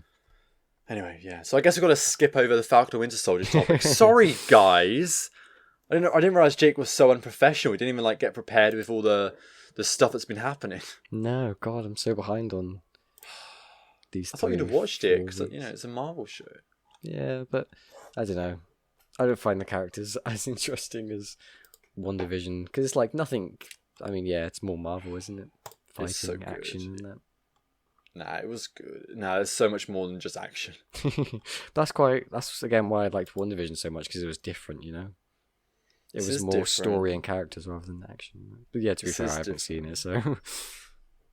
Whatever. You know what? Moving on. On a different Marvel-related note, but not really. Tom Holland. What about him? He's disappointed me. Oh, what's he done, then?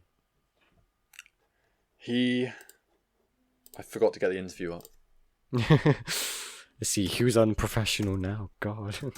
Tom Holland. He hasn't spoiled something, has he? No, I didn't. No. He basically has said that he is disappointed with his performance in the Uncharted movie. Yeah, I was going to say, is it Uncharted based? It's either that or Spider-Man based. He said, in quote, this is a quote, "It was a mistake and it's something that I will probably never do again." Yikes, that's not even like, yeah, it was okay. That's proper like, yeah, never again. Basically what he basically got the role of Nathan Drake wrong. This is basically this is another quote he said. He said, so he says, on filming of Nathan Drake, he says, "It was less about landing a mark and go through. It was less about land a mark and go through this scene, and more about land a mark, stand like this, and see my bulging biceps." So he's obviously got from somehow that he thinks Nathan Drake is like this really cool action hero, which is not at all what he is. That is not Nathan Drake at all, and I think Tom Holland is someone who I thought would be a professional and who would put the research in. If he even played the Uncharted games, he would know that's not what Nathan Drake is. So I don't understand why he thinks that's what Nathan Drake is. He just says that I have to be stand there looking cool, like an action hero. Yeah, it sounds like a very generic. I don't know. It sounds like a very generic film, like action hero. But we don't want a generic film. We want a good Uncharted Nathan Drake depiction. Exactly. This isn't like Mission Impossible and you got Tom Cruise. This is Uncharted. Exactly.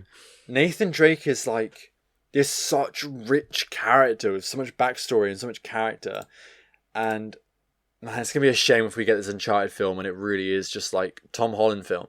Yeah, very generic. I'll be so disappointed. That'd be terrible. First start to Sony's film things, I guess, in terms of their video games and that. Yeah, I had so much hope for this. I was so excited for this film. I thought, actually, I think this is gonna be really good and potentially one of the best game to film adaptations. Now I'm losing hope after this interview he had, and I'm just thinking, Tom, you tried. You tried your best. Because, they probably casted him as well, because he's so young, so they were going to do a younger Nathan Drake as well. So maybe they planned multiple, either Nathan Drake films or... I don't know. I don't know. He said this, which I think... Obviously, I'm a training actor, so I kind of I see where he's kind of coming from with, how I think. So he says, as soon as you start worrying about, do I look good in this shot, acting becomes something other than playing a character. I think there are elements of my performance in Uncharted where I kind of fell under that spell of being, I want to look good now. I want this to be my cool moment. I had to play a very tough, very stoic guy, basically be Mark Wahlberg. My character is supposed to be fucking action hero in this moment. That's not Nathan Drake, though. Exactly. But yeah, it seems like he was more... Well, he literally said it. It was more wanting to look cool rather than to be immersed and play a character. Yeah, and that's such a downfall for an actor. When you're playing a character, is a main technique nowadays is Meisner, Strasberg, Stanislavski. They're the main techniques of acting, and it's those are in the moment. When you are acting, you are the character. You're not thinking about Tom Holland. You're not thinking about yourself. You're thinking about the character, and you're thinking about what would the character do in this situation, and you just do it. You basically, it's method acting, kind of, not really. It's like the minimum method acting where while you're on stage, while you're on set, you are that character. You are, and it becomes to a point where you don't think about it. It becomes a point where you should, say your lines and naturally move, naturally do that, naturally say your line in a certain way. You should never think, my bicep is showing here, that's good. You should never think, I look really cool here, I'm like an action hero. That should never be on your thoughts when you're acting. Never. Yeah, it shows complete disconnect from the character he's playing. He doesn't know Nathan Drake, and that is what pissed me off so much about this, because if he went and played Uncharted 1, 2, 3, 4, Lost Legacy, not Lost Legacy, it's not got Nathan Drake. I was about to say 1 to 4, which he should have if he was a good actor. If he was a professional actor, he should do his research, and I thought Tom Holland would have done that. That's what I said. That's the bare minimum. You should. If you're a professional actor, you should do your research. Henry Cavill, he liked the Witcher games before he played The Witcher, but once he got the role, he went back and he read all the Witcher books. I'm pretty sure he played the games again as well. Fair play. Yeah. He did his research, and that's what you should do as an actor. And Tom Holland, I don't believe he played the Uncharted movies, if that's how he thinks Nathan Drake should be. You know what I mean? Yeah, I do. Yeah, just making fun. I do completely get what you mean, though. Yeah, it's like your background research almost. Exactly. What the whole character's from. It's why people are anticipating the film to see the same character.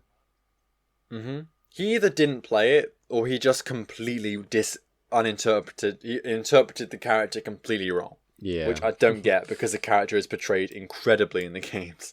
I'm sure Sony gave him loads of source material or something at least as well to go off of for the character. Yeah. And I feel like Tom Holland is in that demographic where he should be fine to play a video game. It shouldn't really... it shouldn't be something that is so crazy to him because he is younger. He might not be a gamer, but he'd be you know how to use a controller. Yeah, he'll be open-minded to it at least, at the bare minimum. Right? You'd think. But that is something that really annoyed me when I saw that. And it's just... It's a shame. Like ruins hopes almost. It already makes you disappointed before the film even comes out, or even a trailer or something. Honestly, yeah. Like, the film could be great, but Tom Holland's performance sounds like it's going to be awful. Yeah. He's also in a film with the Rey actor, isn't he, from Star Wars? Is he? Yeah. Is it out yet? No, I keep seeing and hearing stuff about it. I haven't heard of that. No. Have you seen The Devil of All Time as well? I have. Great film. Really? See, I haven't watched it though, but I've heard from my parents and people that they didn't like it. I loved it. It's kind of really my style of film though. I don't think you'd like it because it is very like... It's very relationship heavy and like, connections with people and emotions and character development. It's one of those really heavy films. Yeah. Which is a thing I love to see because I just love that. I don't think it's your kind of thing. No, I mean, yeah, fair enough. I haven't seen it. Give it a go. So. It's great. It is honestly, it's really good. Kind of want to rewatch it at some point. Tom Holland. It's probably my favorite performance by Tom Holland as well. Yeah. And Robert Pattinson. Oh yeah, of course, yeah. But I mean, it sounds like Robert Pattinson's just trying to get out of being associated with Twilight. It's never happening. Although, to be fair, I think Batman's going to take that. Yeah, if it's good, at least. If it's good. I think it is. I think I have such a strong hope. I really think he's going to be the best Batman. He just looks incredible already. Yeah. It'll be really interesting to see him in it and see. Well, I mean, it's completely new, so it'll be interesting to see. Really, I don't really know what to expect. Yeah, it's gonna be cool, man. Simple as that. I'm looking forward to it. I am looking forward to it. What are you clicking over there? I'm just looking on my computer, looking at, just checking the things. We have a few questions from Discord and that. We do. I was just about to say maybe we can look at some of them. So do you want to go to the first one? Perfect. So obviously, Juice saying about Snyder Cut isn't Marvel, so it's bad. But obviously, sarcasm. He's wrong. And then, I completely forgot about this. Anyway, perhaps discuss the Bethesda Microsoft deal. There isn't anything happening in gaming. Then obviously, first episode Winter Soldier, and then yeah, about the Bethesda Microsoft deal. I forgot about that, to be honest. I completely forgot to put in my notes. Yeah, I completely forgot to put it down. But yeah, that's interesting. So they basically said, this is the funny thing. So people are saying that every Bethesda game is going to be exclusive on Xbox now because that's what Phil Spencer said. Hey, he didn't. You are just twisting his words. What was the quote? I can't remember off the top of my head. The quote, let me find it. This whole podcast is just me finding quotes. What should I put? Phil Spencer, Xbox, Bethesda interview. I guess. I don't fucking know. But I know he said he's going to obviously honour the current exclusive deals to PlayStation, which is probably more of a contract thing. Yeah, it's odd. Not. So he says, not done to take games away from another player base like that. Honestly, from my opinion, I don't think they'll make all Bethesda games exclusive. No. I think that's a huge mistake. Elder Scrolls 6. They'll just make them on Game Pass on launch. Yeah, I think so. Which, I mean, makes sense, which is fair enough. Who wouldn't want like Elder Scrolls 6 and Starfield and Bethesda's new stuff on Game Pass on launch? That's like a massive plus for Xbox, isn't it? For sure. I mean, yeah, it's a really good thing to have. I think, I can't really find the quotes, but I kind of can paraphrase. So he kind of said, like, we don't want to stop supporting legacy games on other consoles. Yeah. So that's like older games, right? So Skyrim, Fallout 4, the older games as well. Surely they can't not support it anyway, because obviously people have like the physical. Well, they could. Yeah, it's weird. So they're still supporting them. It's good. But then he also, from what I remember, he kind of was like, games will play best on Xbox. He does that thing. Or like, if you're an Xbox fan, if you're an Xbox player, you will have the best experience with Bethesda or whatever it is. And people took that to think all Bethesda games are going to be on Xbox now. They're not going to be on anything else. Yeah, just over. Those people are fucking idiots. That's not what he said. Phil Spencer, you just twisted his words. But his thing, Phil Spencer, he is so clever because he will say words and say things without actually saying anything. Right. He'll use his words so meticulously, where an Xbox can take it to think, yeah, Xbox is better. Whereas anyone else can think, all right, fine. It's just whatever. You know what I mean? Like, and it has so many different ways of saying it. He also says gaming a lot, so everyone loves him. But yeah, that's Phil Spencer. But as my opinion, I think new IPs will go on Xbox only. I don't think they'll ever put... They won't put Elder Scrolls 6 on Xbox only. They never will. No, that's absurd. Yeah, that's just pointless to restrict would the be whole player would be base suicide. Would be suicide. Because no one's like... I don't know. In Elder Scrolls 6 is going to be shit anyway, so I don't care. I don't know. It might be. It might not be. What about Starfield? What's your expectations of that? Honestly, it'd probably just be space Fallout. Yeah. And Fallout pretty bad, so... I don't know, it's not... I don't have high expectations for that. Elder Scrolls 6, most anticipated, and even then I'm just a bit like... Okay. Yeah, I mean, to be fair, if all the Bethesda games became Xbox exclusive, I wouldn't really mind, I guess. I've played Skyrim, I mean, who hasn't at this point, and obviously played Fallout 4, and all these other games. Like, yeah, they're great games, but I wouldn't mind not playing them, you know? Yeah, it doesn't bother me, to be fair, at all. Like, because it's whatever. Like, at the end of the day, like, in fact, if they did, good on them, because that would sell Xboxes, and then Xbox may become a contender. But they're not going to do it. That's the difference. Like, I think maybe they should, but they're not. Yeah, I feel like it would ruin their reputation in terms of the gaming community. I think they shouldn't put Elder Scrolls 6, but I think they should put new IPs. So Starfield. I think they should put... I don't know, whatever new IPs they come up with. If they made a new Doom, I think that should be on both. Made a new Elder Scrolls, be on both. Yeah, things that are already a franchise. Exactly. Whereas new IPs, go for it. I think Starfield, if that game is actually good and it's an Xbox exclusive, that could sell Xboxes. In fact, it would sell Xboxes. Definitely, yeah. Because I mean, I'd probably be tempted, but I probably wouldn't, to be fair. I would just watch people play it and be like, that's pretty cool. Depending on how good it is and how spacey it is. Yeah, I mean, that's definitely more your thing than, like, Elder Scrolls is mine, I guess. Yeah, exactly, yeah. I mean, I enjoyed it. I mean, everyone probably enjoys Elder Scrolls, but at some point more into Skyrim. For sure. I mean... Who knows? It's going to be an interesting one. It's a bit unsure at the moment. I mean... I want an excuse to get an Xbox.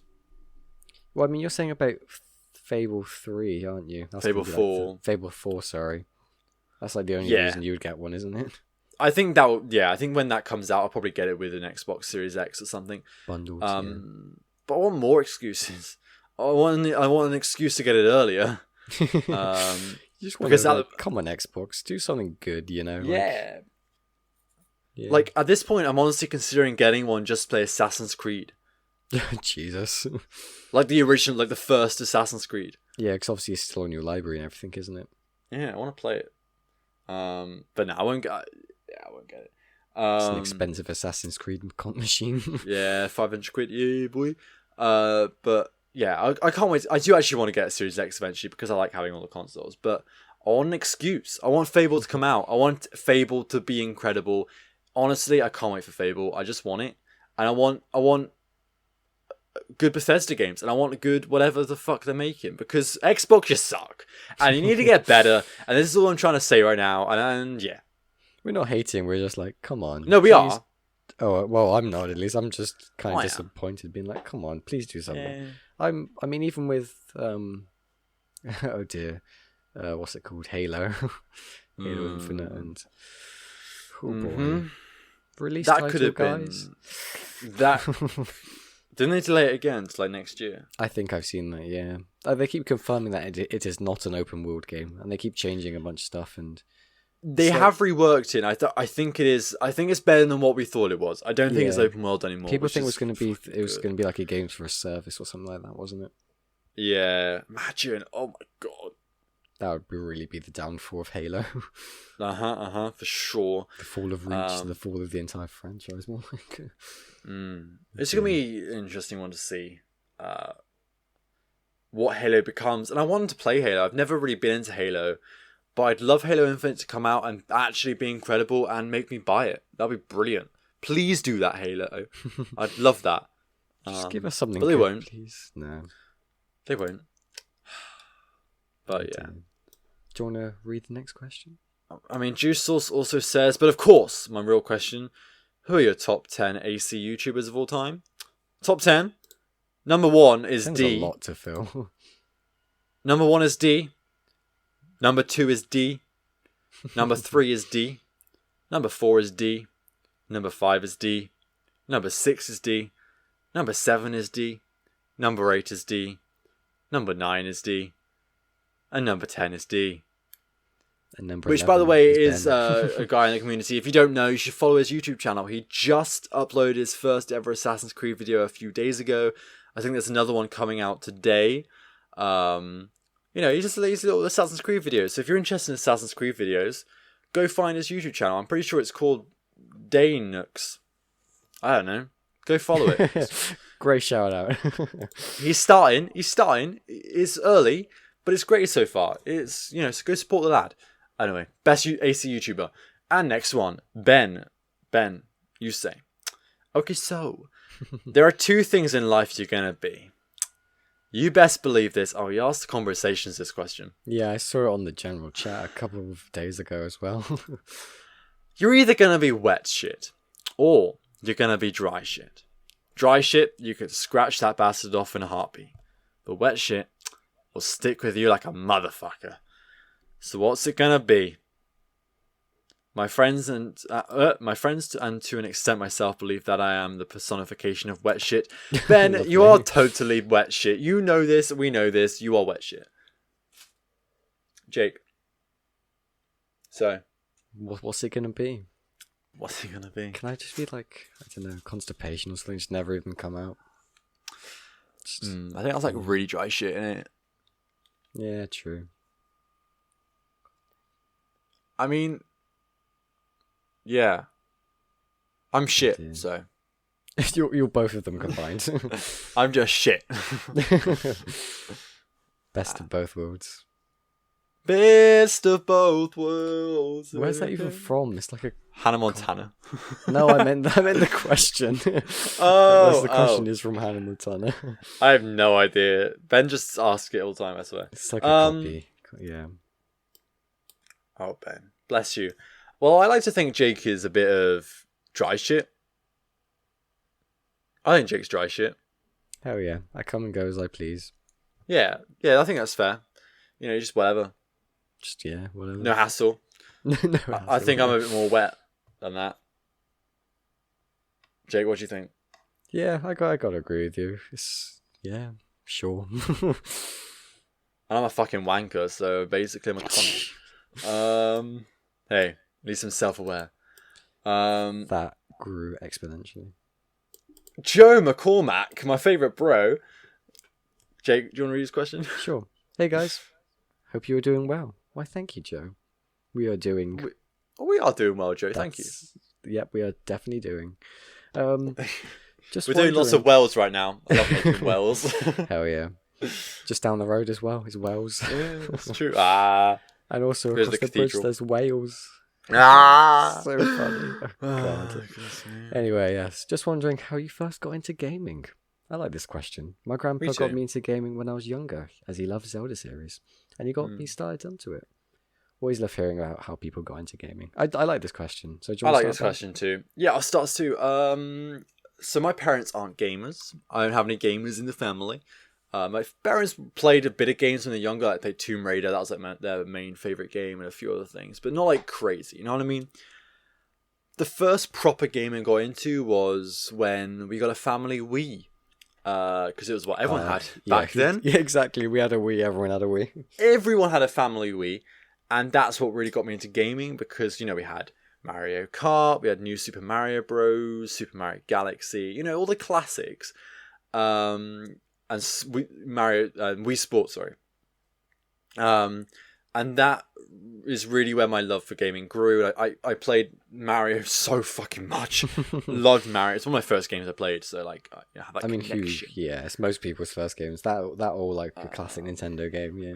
Yeah, for sure. So that's really where I first got into gaming, and obviously I got a DS and a Game Boy Advanced, and I used to play that a bunch of a few random games, and then eventually I got my Xbox. Film to game. Yeah, literally, I had a Ben 10 game. Ben 10, yeah. Charlie and the Chocolate Factory. Hannah Montana DS game. Yeah, classics, man. I had to do all the classics. I had Simpsons. Hit and Run. Yeah. Great game. Anyway, so I got, and then I got my Xbox later. I was probably 10, 11. Xbox 360, that is. And that's where I properly got into games because it was suddenly in my room. I could play whenever I wanted. Played so much Minecraft. Played so much Call of Duty. Played so much. I mean, that's pretty much it. Titanfall. Yeah, Titanfall. That's what we played a lot of, yeah. Assassin's Creed. Batman Arkham Asylum, and Tomb Raider. They were the main games I played. I never played. No, we didn't play Fortnite, Jake. We ain't fucking 14. We ain't 14.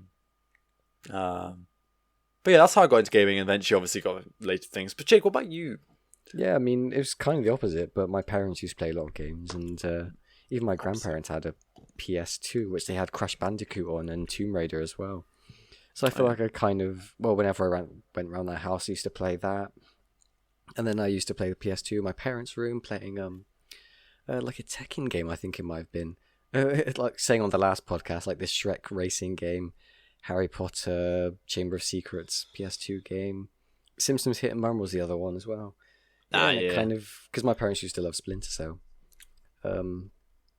And yeah, that kind of grew from there as well. Obviously got a Wii and then eventually got a DS. And that's when it kind of took off, playing Pokemon. Eventually Pokemon Black and Pokemon Black 2. All the Lego games. And then obviously eventually got an Xbox 360. And Lego games. Yeah, Lego games. Tell me about it. Lego Harry Potter. Oh, classic. Yeah. Lego Star Wars, a complete saga. Who doesn't love some Lego Star Wars? Childhood. Exactly, yeah. And yeah, pretty much grew from the Xbox 360 as well. Playing Titanfall was the main one for me. Man, Titanfall was epic. God, yeah. Call of Duty was better though, but you weren't allowed it. So. No, it wasn't. It's 18. It was really sad. Really sad. Tragedy, yeah. Stricter. But there's not much difference between Titanfall and Call of Duty. I mean, it's more graphic. It was the campaign. Yeah, true. It's the campaign that makes it 18. Titanfall 1 had that online campaign, didn't it? Where you just used to play matches and a tiny cutscene played before. It was really weird. Yeah, you always play them all out of order. Yeah, exactly. You just drop halfway through and you never really gauge anything. But yeah, it's kind of a weird thing, but yeah, whatever. Joe McCormack, loved your comment. That's a really great question. Thanks for that, man. Hell yeah. But yeah, that's all the topics I had. Pretty much the same, yeah. Oh man, this has been a great podcast. First one in about a month. I know, tell me about it. It's been ages. Hopefully now we've kind of organised with everything with college and planned out, hopefully, a time we may have to record every other week. Yeah, I mean, it's 9:30 at the moment, in the afternoon, evening. So yeah, it's when everything's finished, so it's good. That's not too bad at all, is it? No. Yeah. Not really. I'm happy to. If we had to talk for another hour, I'd be happy with that. But we don't, so same, it's fine. Yeah. I mean, we've hit 2 hours easily now. Exactly, which is great. So it's just flown by. I love it. It's so good to get back in a podcast. It is exactly good to be back. I honestly missed this. It's been too long since we've done a podcast, and I'm happy to get back into it. And hopefully, we'll be able to keep up the weekly schedule. Don't know when this is going to go up. It'll either be Friday or Saturday. It depends how efficient I am. Oh yeah. Probably Saturday, just because I'll be streaming tomorrow night, so I won't be able to edit. But yeah, I might do a bit of editing now. I don't know. Depends if I feel like it. But anyway, Jake, thanks for joining me. No problem. Thanks for also being here. I don't know. Yeah. Yeah, I mean, lads, if you're new, be sure to subscribe and check out our other content. I think the last time we did the podcast, we had like 80 subscribers, and now we're 40 more than that. I know, it's mental. Our growth is. I'm so happy about it. I'm so surprised and humbled as well. It's honestly all thanks to me and my just being here on the podcast. Absolutely, Jake. All to you. Well done. Well done, bro. Thank you. I try so hard. That's good. But yeah, if you are new, check out our live streams. We do I live stream 2 times a week. Whatever game I'm blind playthroughing at that moment. And if you want to be more in the community, like I said before, come join the Discord. It's a great place to chat, great place to interact. Post your comments, post your posts. Okay, for the podcast, and you get to vote for the next stream I play. So the next game I play for the stream. So go for that, and obviously get all the announcements, so you can be up to date on everything. Hell yeah. But I'll see ya. Yeah, see you later, guys. Thanks for watching, guys. Bye. Goodbye.